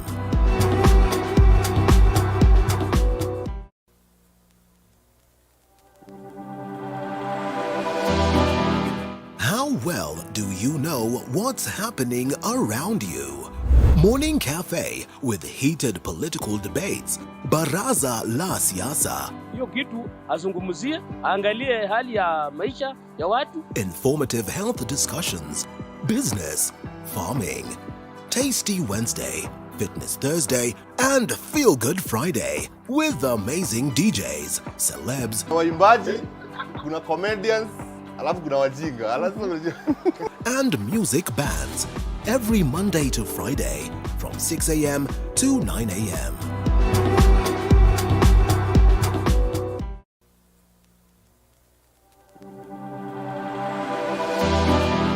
How well do you know what's happening around you?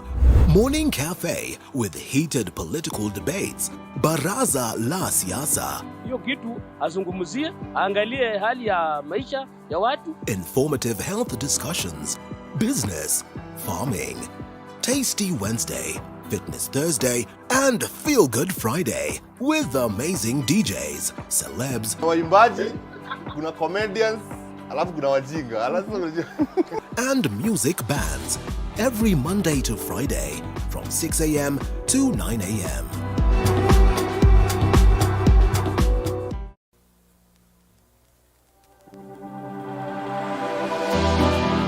How well do you know what's happening around you? Morning Cafe with heated political debates. Baraza la Siasa. Hiyo kitu azungumzie, angalie hali ya maisha ya watu. Informative health discussions. Business, farming. Tasty Wednesday, Fitness Thursday, and Feel Good Friday with amazing DJs, celebs, waimbaji, kuna comedians, alafu kuna wajinga, and music bands every Monday to Friday from 6 a.m. to 9 a.m.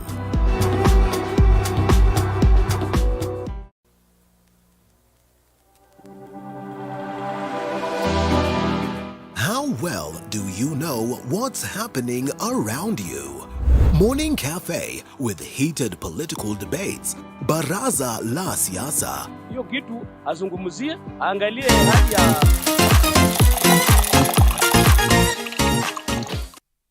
All right, welcome back to the broadcast. We are on this moment where we discuss the matters that are playing out in the country. First off, we have taken a look at the halting process, or the halting of the vetting process at the level of Parliament, that is for PSs, and we await to see what will be the final declaration of the courts, whether then they will proceed to vet the very same names that have been presented to them, or there's going to be some adjustments that would need to be made as well. We have discussed the stability that would be required at the level of the counties in terms of just having governors that understand their duties and how they then work with the members of county assemblies. And we come to the National Assembly, that is the 13th Parliament, and how then the president is supposed to operate with the members that represent him in the House, and those ones that represent, of course, the Kenyans and the other factions or the other parties that are in existence. 233.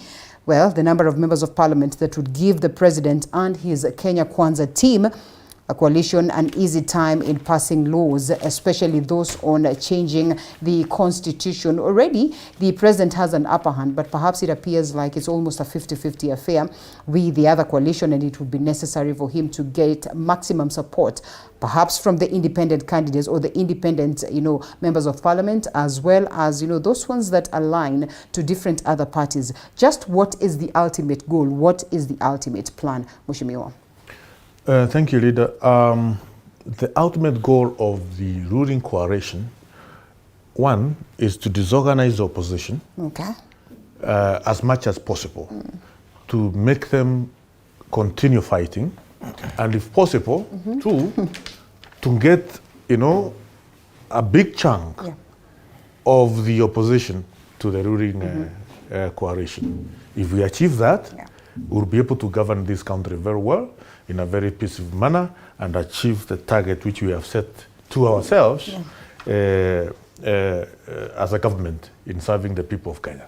So there is nothing banned as far as trying to get one wing of Azimio, and that is Jubilee, to come to the side of the ruling coalition. Do you see as if they've softened their hearts to that? Of course, you can see from last week the utterances that we in the Kenya Kwanza, we supported some of the members to go to IARA. Yes. It's an early signal that it is possible to get Jubilee to our side. And that is one of the That was strategic?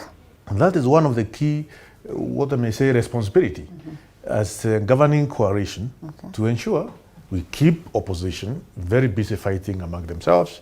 We ensure that they have issues which they are fighting.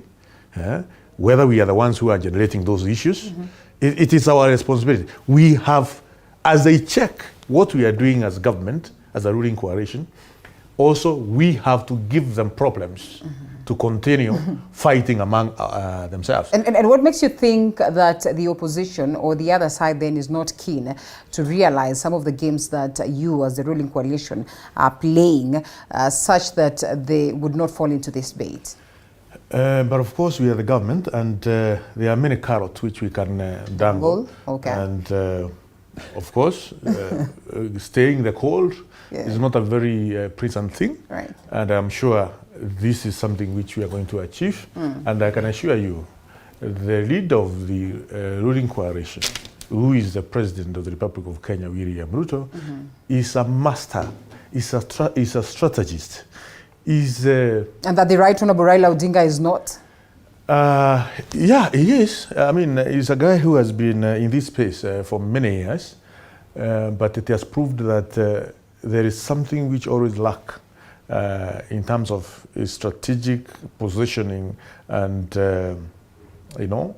making very strategic decisions as far as President William Ruto is concerned. Okay. So I am sure, and this I can say without fear of contradiction, in a couple of months, Azimio would have been defended, and will be able to get a good number of members of parliament to support the ruling coalition. Yes. All right, interesting. Absolute, House majority, or it would be in the best interest of any president to enjoy such, so that so much so when they present something at the level of the House, it sees the light of day. Just how then will the president manage this, and knowing very well that also the Azimio side has quite, diehards of members of parliament, and as well bright members of parliament to understand what game the ruling party or the ruling coalition will be playing?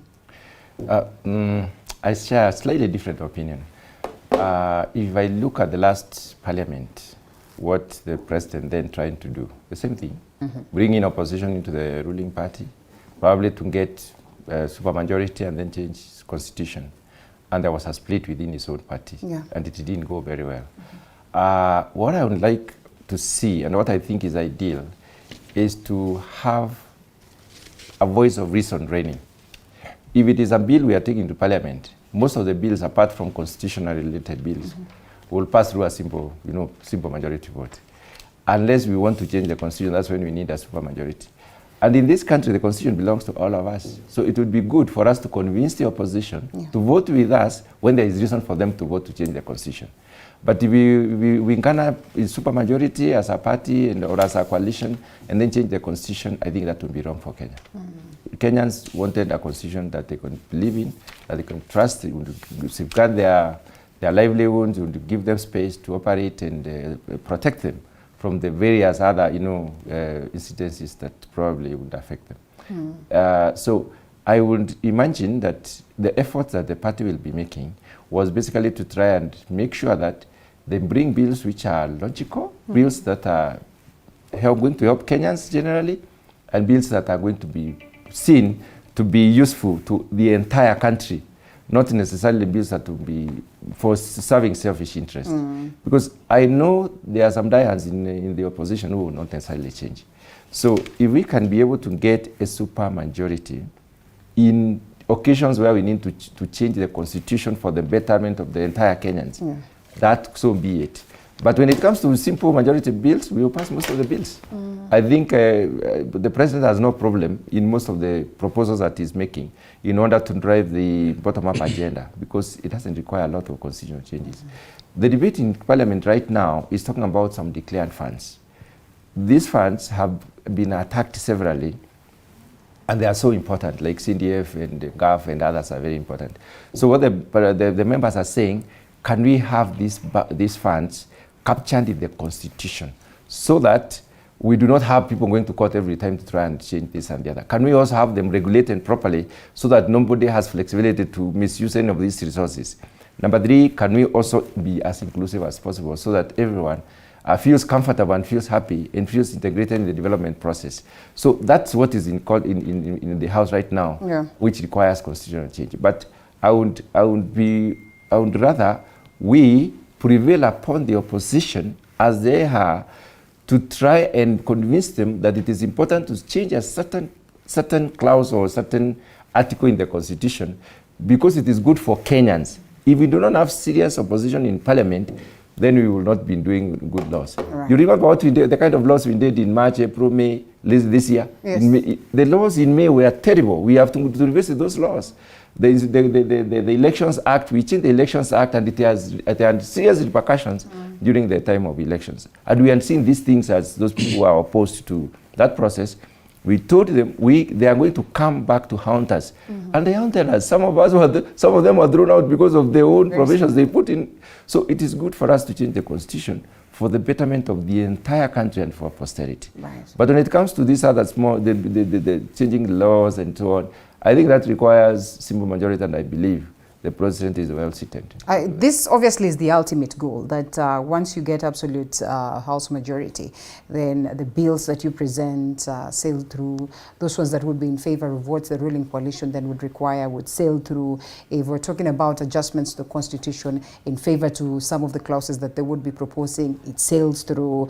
And sycophancy is one of the things that has costed us as a people, that, you know, these members of Parliament would not even look into some of these motions that have been presented to them. They just see them sail through simply because they have been fronted or presented by members of their very own coalition. What would that mean for the people of Kenya if at all this would be attained in totality?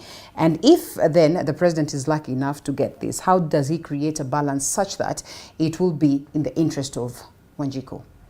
I think, Linda, for me, firstly, I like the way Mheshimiwa puts it, yes, in terms of saying that even as members from the ruling party, trying to figure a way around working with those in the opposition, where the issues at stake are issues that are in the interest of the people. I think that's the way to go. But now, when you find or when you come across an executive that says we want to take charge of Parliament, we want to be in control of numbers, I think that is bad news. The people we have elected are members of Parliament. You know, they're very powerful to an extent that in the event a CS makes a very interesting decision, they have the powers to summon that cabinet secretary and even ask him the right questions.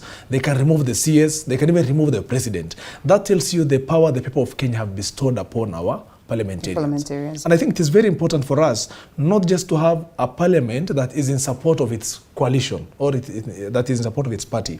It is about, you can be a member of Kenya Kwanza, but when you are uncomfortable with a decision or a policy or a certain bill from the side that from the side of a political party, you should have the impetus of coming out to clearly oppose that particular move. I think that is what we are looking at. That is the kind of maturity we want.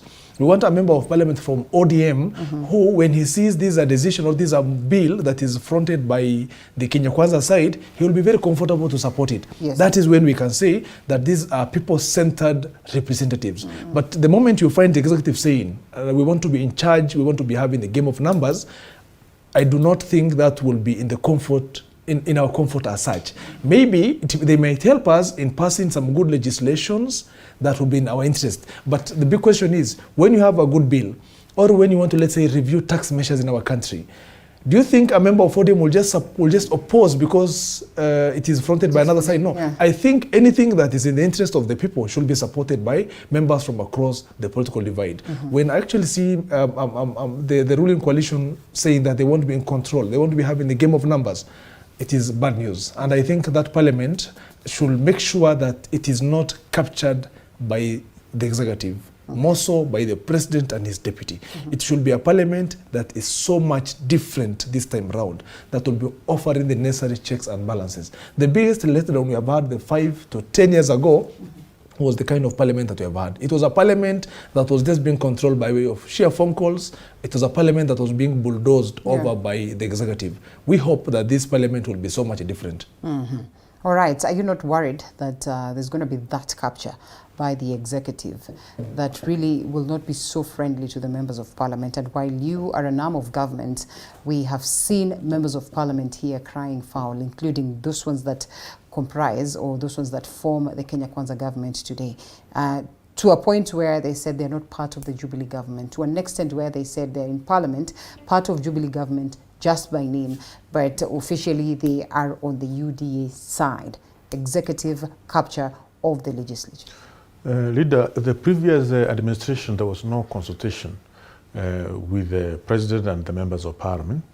The number of parliamentary group meetings which were conducted from 2017 to 2022, I think it was only one PG, which lasted, I'm told, for about 28 minutes or so. 27 minutes. Yeah. And there is no member of parliament which was around to say anything. It was a lecture and, you know, very distasteful kind of engagement. Yeah. But this administration, the president is in constant consultations with the ruling coalition members of parliament. So far, we have organized, or we have attended more than, I think, 3 parliamentary group meetings so far. So there is very serious engagement, consultation between the members of parliament and the president. And any decision which is making is consulting with the members of parliament. Yeah. Okay? If you listen to the address to the nation, whatever the president mentioned in parliament is exactly what we discussed in Naivasha with the president. He did not add or subtract. So every member of parliament from the ruling coalition knew and agreed with the president that whatever he said in parliament, we need to support, because he explained into details why we need to support that cause. And anybody who had the question, he was free to ask the president and those who were doing the presentations. So I think even if we have more members of parliament from other parties coming on board, it's the same consultation which will continue. But because you did not buy the vision of the president from the one go, don't think that you'll come and enjoy the fruits of being in government. Okay. Okay? We welcome you to the ruling coalition, but we still know that you are not seeing our vision clearly from the one. So how that is interesting. Yes. How will they then align to you if at all there's going to be this, you know, sort of sidelining? It's just like attachment. You still don't know, you know. So how long until one is declared to understand the vision and to be, you know, a member of this side in totality? Until you are well conversant, one, with our manifesto, because it's what we sold to the Kenyans, and that's why they voted for us. Yeah. You know, and you are busy, you know, fighting our ideals. Yeah. Okay. So until you understand some of these ideals which we champion for and which we truly hold dear, it doesn't happen within a night. You know, it's a process. We welcome you, but it's a learning process, and eventually you'll be one of us. Are you not worried that there are some of them that will come and will get the gist pretty fast, and once they get the gist pretty fast, perhaps appear to be darlings of the president, and those ones that have been loyal before then will start, you know, feeling like, well, someone has come in to take our space, like the Right Honorable Raila Odinga did? Actually, some of the members of Jubilee Party, the main problem with them is tribalism. The ideals are, you know, anchored within a tribe. And if you remember very well, there are 2 things which the elections of William Ruto as the president portrayed in this country. One, you can be the president of the Republic of Kenya if you work hard, regardless of where you come from. regardless who was your father, who was your mother, regardless how your background as a child was. Two is that the tribal politics is slowly dying in the Republic of Kenya because William Ruto was not elected on the tribal lines. If you look at the matrix and the way he was voted across the nation, you realize that the tribal politics is dying. So if the Jubilee members, and I know them, and I have heard about their discussions, especially last week when we were voting in Parliament, they are tribal. So long as you are bringing tribal cant to the ruling coalition, that one we discourage, and that one we will fight. We want ideas, you know, on how we are going to solve the problems of the Republic of Kenya. Ideas, not the tribes. This is interesting. Let me say something about that. I would like to actually support my colleague on that particular issue. But I just want us to look at it this way.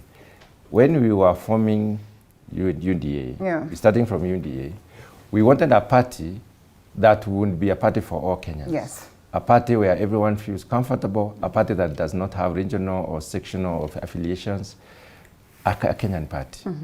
And some of us experience a lot of difficulties because where we come from, other leaders, other politicians wanted to form political outfits that fit the region. And there was a lot of conversations around that and discontent and so on. But we come to saying that we believe we are not just members of UDA. We are members of this party because we own it. It's ours.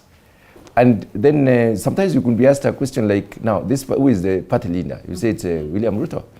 Then you are told that is William Ruto's party. You say, no, William Ruto is not the owner of the party. The party is ours. So there's a difference. There's a distinct difference between having a party for the people and having a party that belongs to a section of the community. And that's what we wanted to kill. We wanted a party that every Kenyan will feel comfortable. And I want to show you something. Look at how William Ruto is appointing his cabinet, appointing people into position. He's looking at the entire landscape of the country and picking people from all over, trying to satisfy all the communities so that they feel they are part and parcel of this. Now, in our conceptions, most of us as politicians, we believe that we can only negotiate with our outfits. The Kamba will use Wiper to negotiate, the Luos will use Ondrium to negotiate, the Merus probably would have used Embas to negotiate, the Kikuyus probably did not have something they could have used. Now, it is not those outfits that are negotiating now. It is the individuals within and the regional formations in terms of clusters of people, like we say Mount Kenya. Yes. All of us, Mount Kenya is Mount Kenya East, Mount Kenya West. So it's the entire mountain people. We meet together as Mount Kenya and negotiate as Mount Kenya within our party. So it's even better and bigger when you're negotiating as a wider region, which is claiming close to half of the votes that were cast on the day of election, than when you are negotiating as a small section of people from somewhere. So when we say it is not tribal, I am not Kikuyu. He is Embu. There is a Kikuyu, Embu, Meru, probably, you know. We don't look at that. We look at this region. And this region has peculiarities.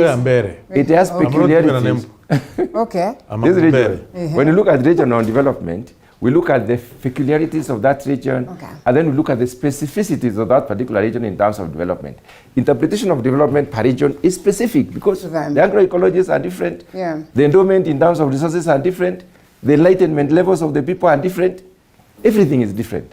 So you focus on a region based on how the parameters are. These people, the extent to which do we need to develop a human resource first, or do we need to look at what natural resources are available that we can, amplify and then develop our people. So that's why we were saying, if you look at regions, they're better. Mount Kenya has a totally different environment. So we look at Mount Kenya, we look at Rift Valley, we look at Western Kenya, we look at Coast, and then we bring the entire nation together. So that's how we look at it. Not necessarily small pockets here and then negotiating for ourselves because we have a small party. And so the party is UDA? This is now UDA. This is UDA, and UDA is the one which has formed the Kenya Kwanza. The Kenya Kwanza vision is to bring the entire Kenya together and put Kenya first. That's why it is called Kenya Kwanza. And you see our friends, when Azimio did not make sense, they introduced Azimio One Kenya at the end. Azimio is in Swahili, One Kenya is in English. Doesn't make sense. So those are some of the things that you need to think through first. Think fast, then get the form. So they should have said Azimio Kenya Moja. Something of that nature. Maybe something like that. Interesting. Gentlemen, I know I'm supposed to take a quick short breather, but not before we introduce this conversation on the GMO question. And of course, the bags that are set to come to the country, they say, is expected to dock at the port of Mombasa, while government plans to import about 10 million bags of genetically modified maize. This has been received, with lots of appreciation from one corner and the other corner, perhaps a 50-50 affair, not so happy with this. And actually, we have even seen those ones that are members of parliament that are allied to the ruling coalition arguing that maybe this is not the direction that should be taken. In 2 minutes, as you loop us into this very conversation, is it necessary, like the clergy would say, like the religious leaders would argue, that we have a conversation revolving around this, some little bit of research, delving deep into understanding it before we make hard stands or decisions that are tight in relation to the same? I think, Linda, when you look at the objective, the reason as to why this GMO food is being brought to our country is to assist with overcoming hunger in our country. I come from one of the 23 counties whose locals are so much affected. Statistics show that about 14.5 million Kenyans were faced with starvation. That tells you how dire the situation is. I think the whole essence of introducing these millions of bags is to try and see what can we introduce to our people to assist them maybe overcome the hunger. But now I have one problem. In as much as I'm coming from one of those 23 counties, on one part, we have the Right Honorable Raila Odinga playing up his role, his opposition role, as he is supposed to do. He comes out, addresses the media and the people of Kenya. He tells them, look guys, these particular bags that are being introduced in the country are not have not met the health safety standard. Remember, about 99.9% of Kenyans are not so much conversant with biotechnology and what happens with this particular GMO food. Now, on the other side, we have our Deputy President, Honorable Rigathi, who was yesterday in my county, responding to the Right Honorable Raila Odinga from the political podiums, telling him, respect science. I think for us as Kenyans, we are finding ourselves boxed into a corner of more of unknowns than we know about this particular thing. Remember again, let me just take you back. When Kenya Kwanza was launching its manifesto, it talked about giving a lot of focus on production. It gave us a lot of theories as to how we can get to be food secure. But when we again find ourselves in a puzzle saying that especially the people who live within the arid and semi-arid regions will have a lot of ways of overcoming this particular hunger situation by giving them this particular genetically modified food or organism. It brings in a lot of excitement. That's why the clergy is talking on one side, the politicians on one side are talking. So it is actually escalating the situation. I think it is very important for the government or for even the experts to explain to us why we should believe that this particular food is safe. Remember, the Right Honorable Raila Odinga yesterday gave us a lot of countries that have banned this particular food, including the likes of Turkey and Argentina. But now the government is giving us the examples of South Africa. Now we are finding ourselves more and more boxed into more unknowns than we know. I think we need to be quite cautious as to how we are approaching this. Imagine in the midst of this debate, we are told millions of now bags are getting docked at our port. And imagine those bags, even in the midst of this conversation, are fed to the people of Kenya. I think it's quite a problem. And there are farmers who say we are almost harvesting. We have harvested. Yes, and again, where are we supposed to take? Like 2 weeks ago, I was in Kampala. You cannot imagine how our neighbor country is food secure. In Kampala, the people have a lot of food to feed on. I do not think it is a country that technologically is doing better than us. I do not think it's a country that, look at Mount Kenya, look at the kind of country we have, and look at the promises upon which Kenya Kwanza has been voted. It was about investing in production. But I think now the story has changed drastically. The gentlemen here will be telling us what their plans are as pertaining to this and how then they get Kenyans convinced of the same. Allow us to take a quick short break and then we come to that. Okay.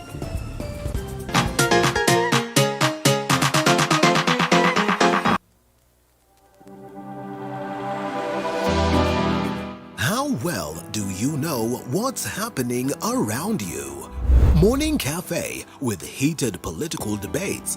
Baraza la Siasa. Hiyo kitu azungumzie, angalie hali ya maisha ya watu. Informative health discussions. Business, farming. Tasty Wednesday, Fitness Thursday, and Feel Good Friday with amazing DJs, celebs, waimbaji, kuna comedians, alafu kuna wajinga. and music bands every Monday to Friday from 6 a.m. to 9 a.m.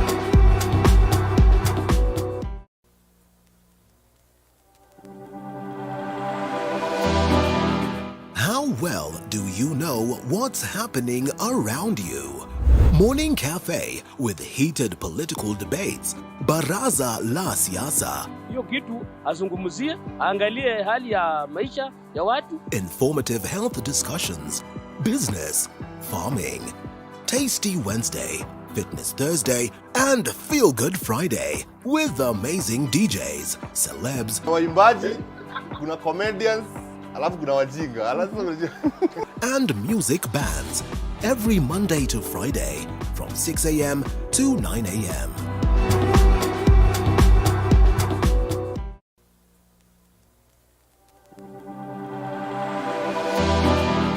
How well do you know what's happening around you? Morning Cafe with heated political debates. Baraza la Siasa. Hiyo kitu azungumzie, angalie hali ya maisha ya watu. Informative health discussions. Business, farming. Tasty Wednesday, Fitness Thursday, and Feel Good Friday with amazing DJs, celebs, waimbaji, kuna comedians, alafu kuna wajinga. and music bands every Monday to Friday from 6 a.m. to 9 a.m.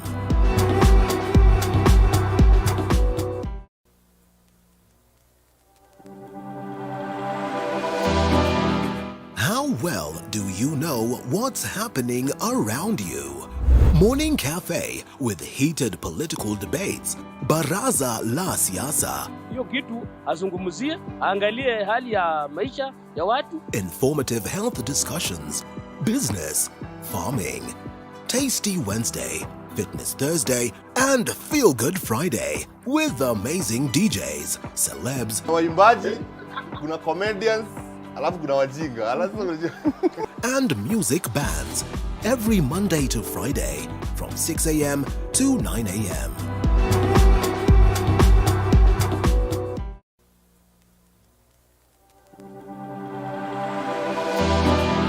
How well do you know what's happening around you?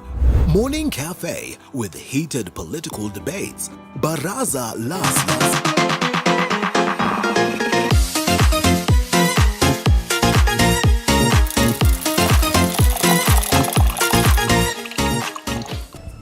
Well, it is the controversial GMO conversation. Just what is GMO? What are the GM foods? Just how safe are they?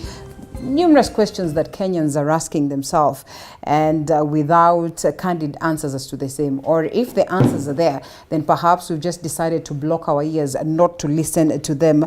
In studio with me, Member of Parliament of Tigania West, Honorable Mutunga John, is with us this morning, as well as Honorable Geoffrey K. Ruku, Member of Parliament of Beren North, and as well Wakili Suleiman Bashir is with us this morning. Wakili, I know you would be stepping out any moment from now, but we've had your submissions, perhaps, as you know, in relation to the same. Just what is the government doing to make sure that this message comes across as it should, based on facts and figures, scientific for that matter, such that when we say that we have decided to take an about turn on the ban of GMO foods in the country, that it is necessary we import maize into the country, Gadirikari kind of maize that we once had in the 90s. I think I had a chance to, you know, sever that. I mean, just what does it need to do to make sure that this communication cuts across in the best way possible? I think we need to be very open and truthful to Kenyans and tell them the truth about GMO.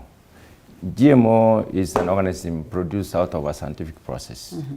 It's actually a genetically modified organism. It is genetically modified because it is not produced naturally. natural production occurs within a species. Species are very like, in the classification from animal kingdom, animal plant kingdom, going down all the way to the species. Those are the ones that can produce a viable organism, species. Now, when it comes to GMO, we are talking about producing life forms that have not passed through the natural way of reproduction. And this is through scientific isolation of genes and combining those genes with others. A gene that can move from one organism to another and fit within that chain is called a recombinant gene. Okay. So first of all, for you to transfer a gene, it must be recombinant. It must have that characteristic of being recombinant. Number two, science has isolated many genes. We've been able to know so many of them that are useful and harmful. Now, when you talk about this science of genetic engineering, people fear it, countries fear it, because it was not innovated by nations. It was innovated by multinational companies. Because it is companies which progress this science to a level where they can produce individuals and life forms that can probably continue the propagation process. That is why people fear. But I want to allay the fears of many by saying one thing. If we have to import maize into this country for human consumption, and it is called GMO maize, let's not demonize it as GMO maize. Let's talk about BT maize. BT maize is known what it is. Kenyan scientists are able to isolate BT. BT is a bacteria called Bacillus thuringiensis. It's a bacteria found in the soil. This bacteria cannot harm a human being. This bacteria has been isolated and studied, and it has genes that have effect on the larvae form of what we call Lepidoptera, or the stalk borers, what eat maize. These borers which eat maize. So it is poisonous to stalk borer. So if you can inject this gene into the maize plant, you do not. Then the stalk borer will be killed by that gene within the maize. But human beings will not be affected by that gene. I think I need to repeat that. That is what BT maize is all about. If it is cotton, you inject this gene, and then the insects that eat cotton, the cotton borer, does not eat the cotton. So you have high yields of cotton, and you don't use chemicals. But the chemicals are as dangerous as GMOs. But then if you look at this particular form, which is injected into the genetic formation of a plant, and it is not harmful to a human being, then it is protecting that crop for the human to reduce the cost of producing that particular crop. That's about BT. And reduce the losses. Genetic engineering is not just about BT. We are talking about one specific gene from Bacillus thuringiensis bacteria that can help us produce maize without spraying the maize, the chemicals that we spray. I think that's the point. As basic as that. No, if that is what we are bringing, if we are bringing BT maize, and then we make sure that this, if we want to safeguard our national granaries in terms of our national germplasm meaning our national seeds, natural seeds, we make sure that it does not access the farm as a seed. This maize does not access the farm as a seed. We can have such regulations to make sure that whatever we bring can go directly either for formulation of livestock feed or even for human consumption. Where this BT maize is coming from, individuals and human beings are living. They are eating. They have not been swept through. They have not died in large numbers. Some of them have used it for over 30 years. Some of these effects not so instant as... They have studied it, they have used it for 30 years. These effects have not shown.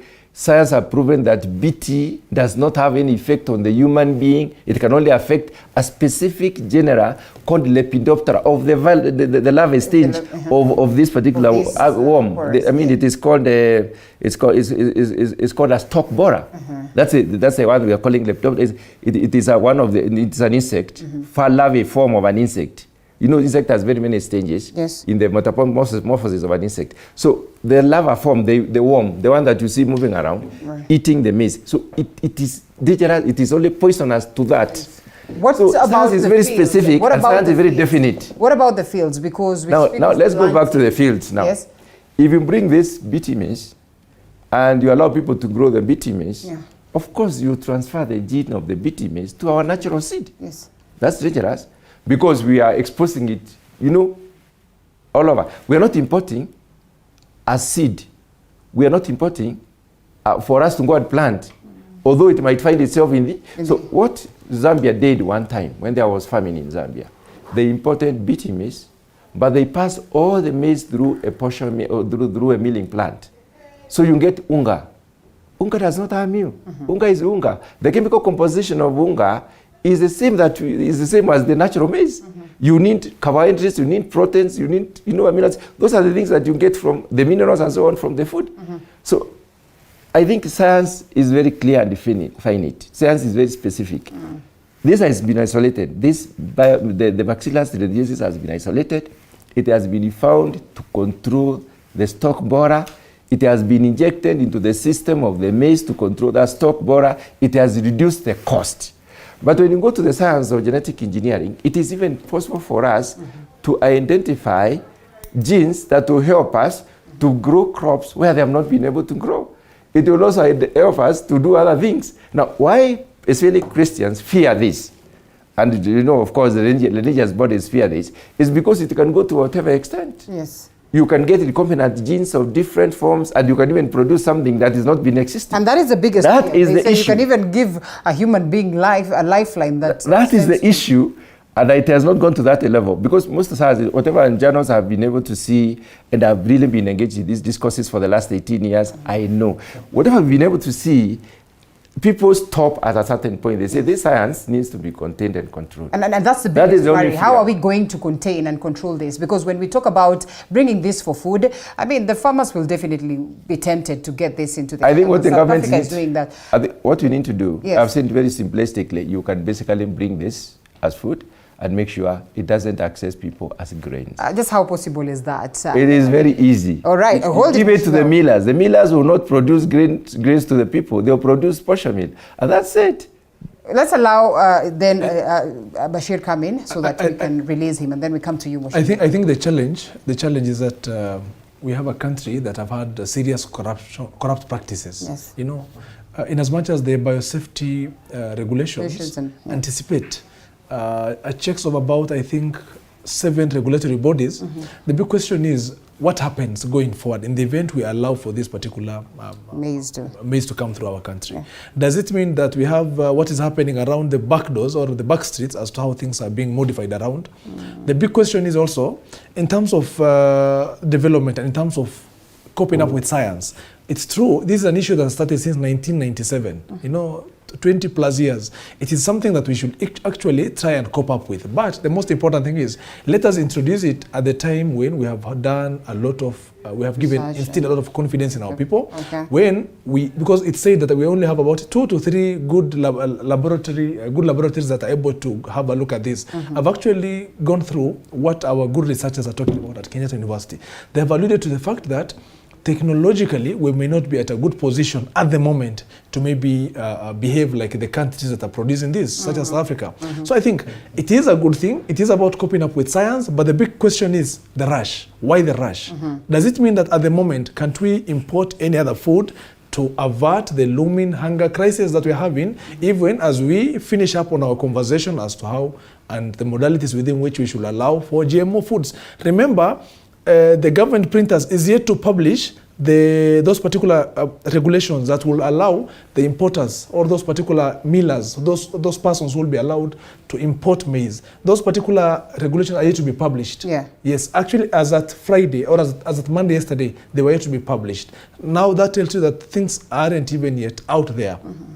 My biggest problem with this particular thing is the rush. Let us do it in a very reasonable manner. We are, in our country, we have rushed a lot of things that ended up not working properly. But then this is coming to cushion those ones that are struggling. So how can we import them without even as we are considerate about people who are dying of hunger, we should be also considerate so that we do not introduce something that might be of harm to them, or These people, in as much as we are saying science has proved it right, these are people who are fed with theories that say whatever is being brought to you is harmful. Yes. I'm telling you already, in the minds of the people, that is what they believe, that this is going to do them more of harm than good. Why don't we do enough awareness campaigns? Why don't we involve our researchers? Why don't we let them do presentations as to the safety of this particular thing? For now, we are relying on the reports from the countries that are sending this to us. Okay. We are told this is coming from South Africa, and people of South Africa are using it. So does it mean, have we done enough checks with respect to how we are going to overcome this? All right, it's very important. Suleiman Bashir, I will allow you to exit the stage to other assignments. Thank you so much for creating time for having me this morning. Yes. Thanks a lot for having me. All right, it's a pleasure. And of course, we continue with this conversation. Mheshimiwa, your view equally very, very important in relation to, the conversation of the GMO. And I am glad that at least we have someone who understands it in depth, and we get to be schooled, we get to learn to some extent. It is the fear of how we're going to get the control. It is the fear of having our very own farmers having maize that they would want for us to consume, but there's no one to buy this maize because perhaps there's cheaper maize in the country. It is the fear of us getting to just have an approval and control and make sure that there's, of course, that aspect of enhancing consumer protection at that level of the shelves. What do you make of this? Thank you, Leader. I think it is good that we have a scientist here.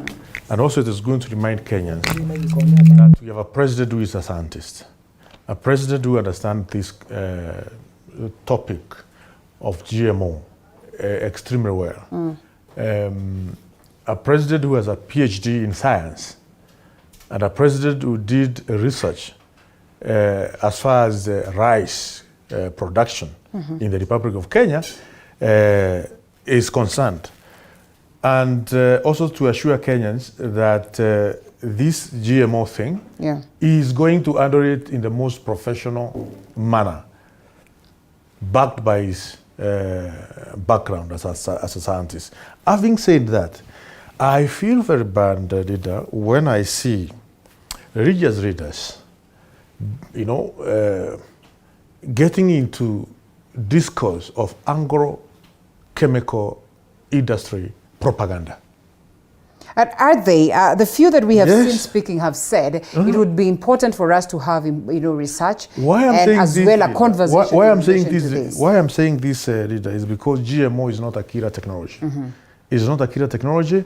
We have experienced different technologies in the past which have been handled in this country and in the world and are handled by professionals. We have professionals in the field of genetic modification, in the field of biotechnology, serious professionals in this country. Have they communicated to satisfaction? We have very serious laboratories, for instance, in Kenyatta University. We have a biotechnology laboratory. In Nairobi University, we have a biotechnology laboratory. In Jomo Kenyatta University of Agriculture and Technology, we have serious researchers as far as biotechnology is concerned. I want to give a layman's example so that the common mwananchi can understand. Look at the guns. Guns is a technology which is in this country and which is handled by professionals, by people who have been trained to handle guns. We don't produce guns as a nation. We bought guns for the purpose of security. Okay? We train people to use guns. And it's a killer weapon. True, it has killed some of the Kenyans. But do we say now because guns have killed 2 or 3 people, we don't need them for the security of this country? Look at the drugs, medicine. If today chemists, with all the chemists we have in towns, if we have rogue fellows, they can sell all different manner of drugs which you consume and you die or you become healed because they are selling drugs which are poisonous to the people. And we can't say we stop opening chemists because whatever is stored there is dangerous. It's very dangerous if you buy wrong drug. It's the same case. We need to trust our scientists. We have scientists very well trained in this country. We need to trust them that they can advise us on the right ways of using, making, and taking advantage of genetic modification technology. Mheshimiwa, that is very noble, but then there's that aspect of trust of the scientists. Why then would it be okay for us to import this for consumption and not plant them at the end of the day? Linda, thank you very much. First of all, the question of why do it in a hurry? In 2002, we were speaking the same language. Why do it in a hurry? 2012, we were speaking the same language. 10 years ago, today we are speaking, why do it in a, what do you mean by hurry? You can never be... When will you be satisfied? Okay. Americans and Canadians and Australians have used this science for the last 30 years. Are you telling me that a sane American would like to die? Definitely. You're telling me that they're exposing their people to death? I think we are also not, we are being over, we are mixing up issues. And I would like to excuse ourselves maybe because we don't really understand. We are saying the science itself, the genetic engineering as a science itself may not lead to a complete, we may not define the end. And that's why we need to put a limit. As long as we are using this science, and science is supposed to be used to benefit people. As long as we are using this science to benefit us, let us use it as much. Right. Now, the reason why I'm saying that we do not need to import this for seed, because seed is controlled. We have a biosafety authority and we have the Kenya Plant Health Inspectorate Service. Okay. If you have to bring seed as live forms into this country, there is a procedure for bringing seed. You first of all have to bring it under containment. And then it is put under trials across the country, which are called containment trials. And we normally do a buffer crop around it so that even if there is cross-pollination, this particular suspect seed does not reach the crops that you don't want to be reached. For instance, if you have a plantation of maize, then you want to grow a specific variety somewhere to test it. You put it right in the middle. Of course, there is wind and insect pollination, which will cross over, but then it will not pollinate everything. Then you get the results from your paddock, and then those others which have been infected across. The reason why I'm saying that this is just for human consumption, first of all, I would like to say very strongly that if we have any maize grown in Kenya, lying somewhere, or being harvested somewhere, let it be bought out first. Let's buy that and distribute, first of all. Secondly, instead of dying of hunger, and the Americans have fed on BT maize for 30 years and none of them has died, as I said. None of them has developed any form of allergies. The environment has not changed. Instead of dying of hunger, why don't we then give our people this? And then, because we don't want it to contaminate with our national gene bank, in terms of our national seeds that we have used for a very long time, we have a gene bank in the research station. The Kenya Agriculture and Livestock Research Organization has got a gene bank. So we do not contaminate. We don't allow it to be grown so that it doesn't contaminate our crops. So we will still be left with our clean environment, clean plants and clean genes in terms of our national gene bank. And then we shall eat this for the period, the short period. The short period. So or this we shall feed it to the livestock, to constitute livestock feed, which is cheap. Because why is it cheap? They have not used chemicals. Use of chemicals is not necessarily the best way out. In fact, there are some chemicals that we use which are glycophosphates. Glycophosphates are carcinogenic. They cause cancer. And the way we use chemicals today, and the fact that our agricultural extension has gone down so significantly, we have very few agriculturalists today to advise farmers. So the safe use of pesticides or chemicals is not really amplified as it used to be amplified before. So people may mishandle, and then we might be exposing ourselves to more serious dangers than having this crop which we know the gene. It's not. Biosafety presupposes that a country, to call itself safe to import genetically modified organisms, must be able to isolate the gene and must be able to verify this particular gene, that it is actually the one that is labeled. And that is different. That is different for every other, because this is what the United Nations then say. I mean, the World Health Organization argues that it should be specific to a certain gene, to a certain region. And we need to know what kind of gene is coming, so we should be able to isolate, and then secondly, we should be able to verify in terms of the health aspects of it and the environmental health is it. So I'm an environmental scientist myself. So I have a PhD in environmental science. I'm saying this specifically for records because we have studied the impact of some of these things in various environments and proven that they have absolutely no impact. Okay. And it is very natural. This gene is here with us. It's in our soils. Anything in your soil can easily find itself into your body. You can touch the soil and eat the soil. People even eat soil at certain instances in life, and they eat this bacteria and they digest it. Okay. So what is the issue here? All right, interesting. Allow me to say 2 or 3 things very quickly. One is that insulin, which is used for managing diabetes over the world, is a genetically modified product. Okay. It's as a result of genetic modification. Why is it that we are not telling people or patients across the world, not in Kenya only, to stop using insulin because it's a genetic modified product? It is a product of genetic modification, and it is helpful. It saves lives, millions of lives across the world. 2, the Ebola vaccine is a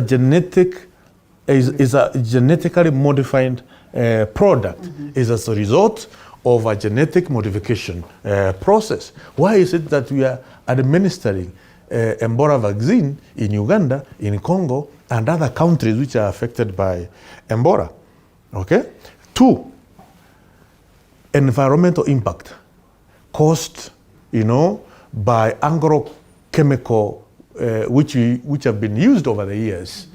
If you look at the GMO versus agrochemical impact, GMO is coming to address the issues of environmental damages which have been caused by use of these chemicals over the years. Is a multi-billion-dollar industry, and therefore those companies which are invested huge amounts of money in agrochemical industry, they have to fight GMO because it's coming to solve some of the problem like pests, diseases, which are solved by these chemicals.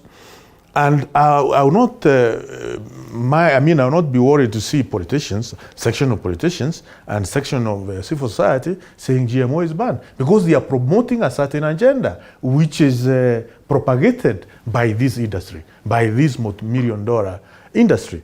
Okay, because many people will close shop and go back home. Yeah. The last one, leader, is that the poisonous food which GMO is coming to address. Today, there is a cassava which you eat because some cassava has cyanide.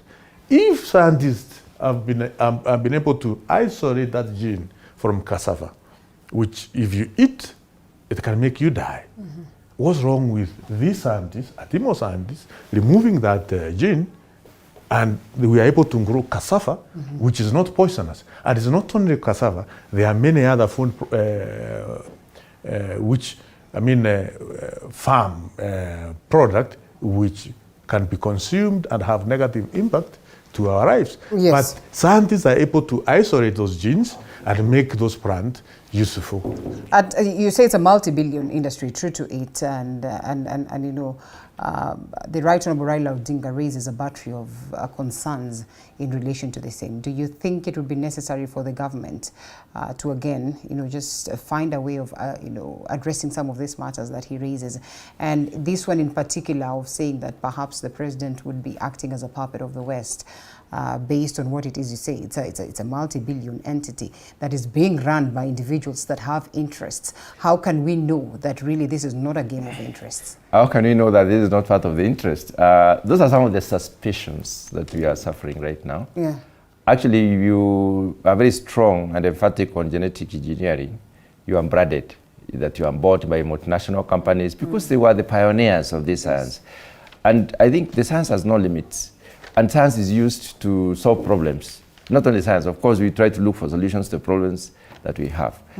The reason why countries have told you, countries fear and individuals fear to have genetically modified organisms produced in our, is the possibility of capture by multinationals.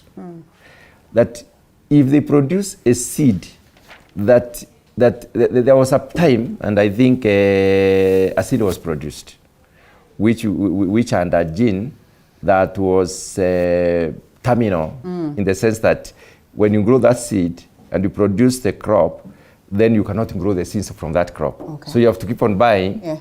Terminator gene was, that terminator's technology was done away with at the global level, because there is a global consultative group which basically meets to discuss this. And I've sat in that global, it's called Consultative Group on Integrated Agricultural Research for Development. That global body sits in Rome to discuss some of these issues that can be counterproductive across the world. Now, let's come back to why should we fear? Number one, the fear of the unknown. Number two, do we have capacity? My colleague has said yes. I want to confirm that actually KU is quite advanced in terms of genetic engineering. Yes. And they can isolate these genes and tell you this is it. JQuat, University of Nairobi, even some of these bodies, the gatekeeping bodies like KEFIS, they are able to isolate and tell you this is not good, this is good. Number two, this maize is not coming for seed. It's not coming to our environment. It's coming to produce food for livestock, especially because that was the drive or the thrust was to try and reduce the cost of feed so that livestock farmers or dairy farmers can actually have we can produce cheaper milk because milk is very costly because of the cost of feed. And why are we here? Why do we find ourselves here? Because we stopped producing the cakes. The sunflower seed cake, the cotton seed cake, the sim seed cake, all the oil seed industry in Kenya disappeared for reasons that I will not discuss today, maybe another day. Now, being there, then we need to get cheaper maize to produce this. And you know, we are in competition with animals. A cow will need maize to have the feed produced. I will need maize for ugali. So there's competition. Now, what we are doing here, what I think the government is doing, and the logic behind it, is try and say, okay, if we want to go GMO or genetic engineering way, let us have progressive introduction. First of all, we get it, we realize, for sure, we confirm that it is not harmful to human beings. It's not harmful to our environment. Environmental harm will have to be determined through what I told you, contained, replicated trials across the country. And they are under scientific institutions, not out there in the public. So they are called containment trials.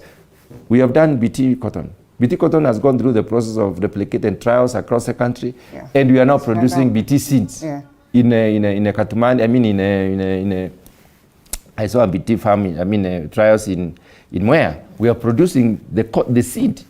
That seed is GM. People can say, okay, since cotton will just produce clothes and then we will not eat it. But the basic question is, have people been eating? Have we been traveling to these countries? Have we not eaten? Have we died? If you have not died, why are we making it such an issue? Why is it such a big thing? And then we are saying, we are bringing through the millers. The millers will mill the grain. The grain will not find itself with the farmers who will probably, out of incapacitation of some kind, will plant that particular maize. So in this case, under systems that are 100% controlled, whereby seed will be bought from the seed dealers, fertilizer and other things, then we would say probably you can even have it free in the market. But right now, since people can plant any maize they find, why don't we pass it through the millers? And the millers will be under those regulations. Those regulations will clearly define the handling process of it from the port of entry all the way to the table. Fair enough. And this one is a Pandora's box as we sum it up. Leader, I come from a constituency which is poor. I have seen poverty in my constituency.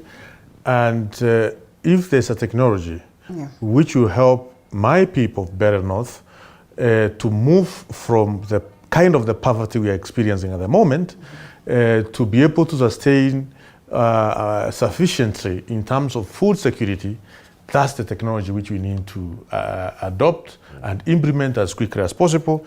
Leader, if you go back to history, you realize that there's this agrarian revolution which happened in the western part. And we in Africa, we never catched up with the agrarian revolution, which was mechanization of farm production. We never catched up with the agrarian revolution then. That's why the levels of poverty in Africa are totally different from the Western world, because we were able to feed themselves then. At the moment, we are talking about technology, biotechnology, which is going to help in food security in the world. If we are not going to adopt that as developing nations and least developed nations, then we are putting the coming generation into, risk, into very bad state as we found ourselves in. Right. We don't want Better North to be, to use policies and the way of looking at things of 1940s and 1960. We are in 2022. Let's be at the same thinking with what America and other nations are thinking and implementing things. And I think most of the Kenyans would argue that, well, there's nothing wrong in that, thinking objectively and advancing in life, but it is important that as we do this, like we all agree, then proper research is conducted, convincing research for that matter, so that when we get ourselves into this space, then we understand what really we are doing. Waheshimiwa, thank you so much for creating time to be with us this morning. Member of Parliament of, that is Mary North, right? Mary North, yes, the last speaker of the day, Honorable Geoffrey Ruku, as well as the Member of Parliament of Tigania West, Honorable Mutunga John. I find the other one a little bit of a tongue twister. Yeah, that is why I'm trying to avoid it.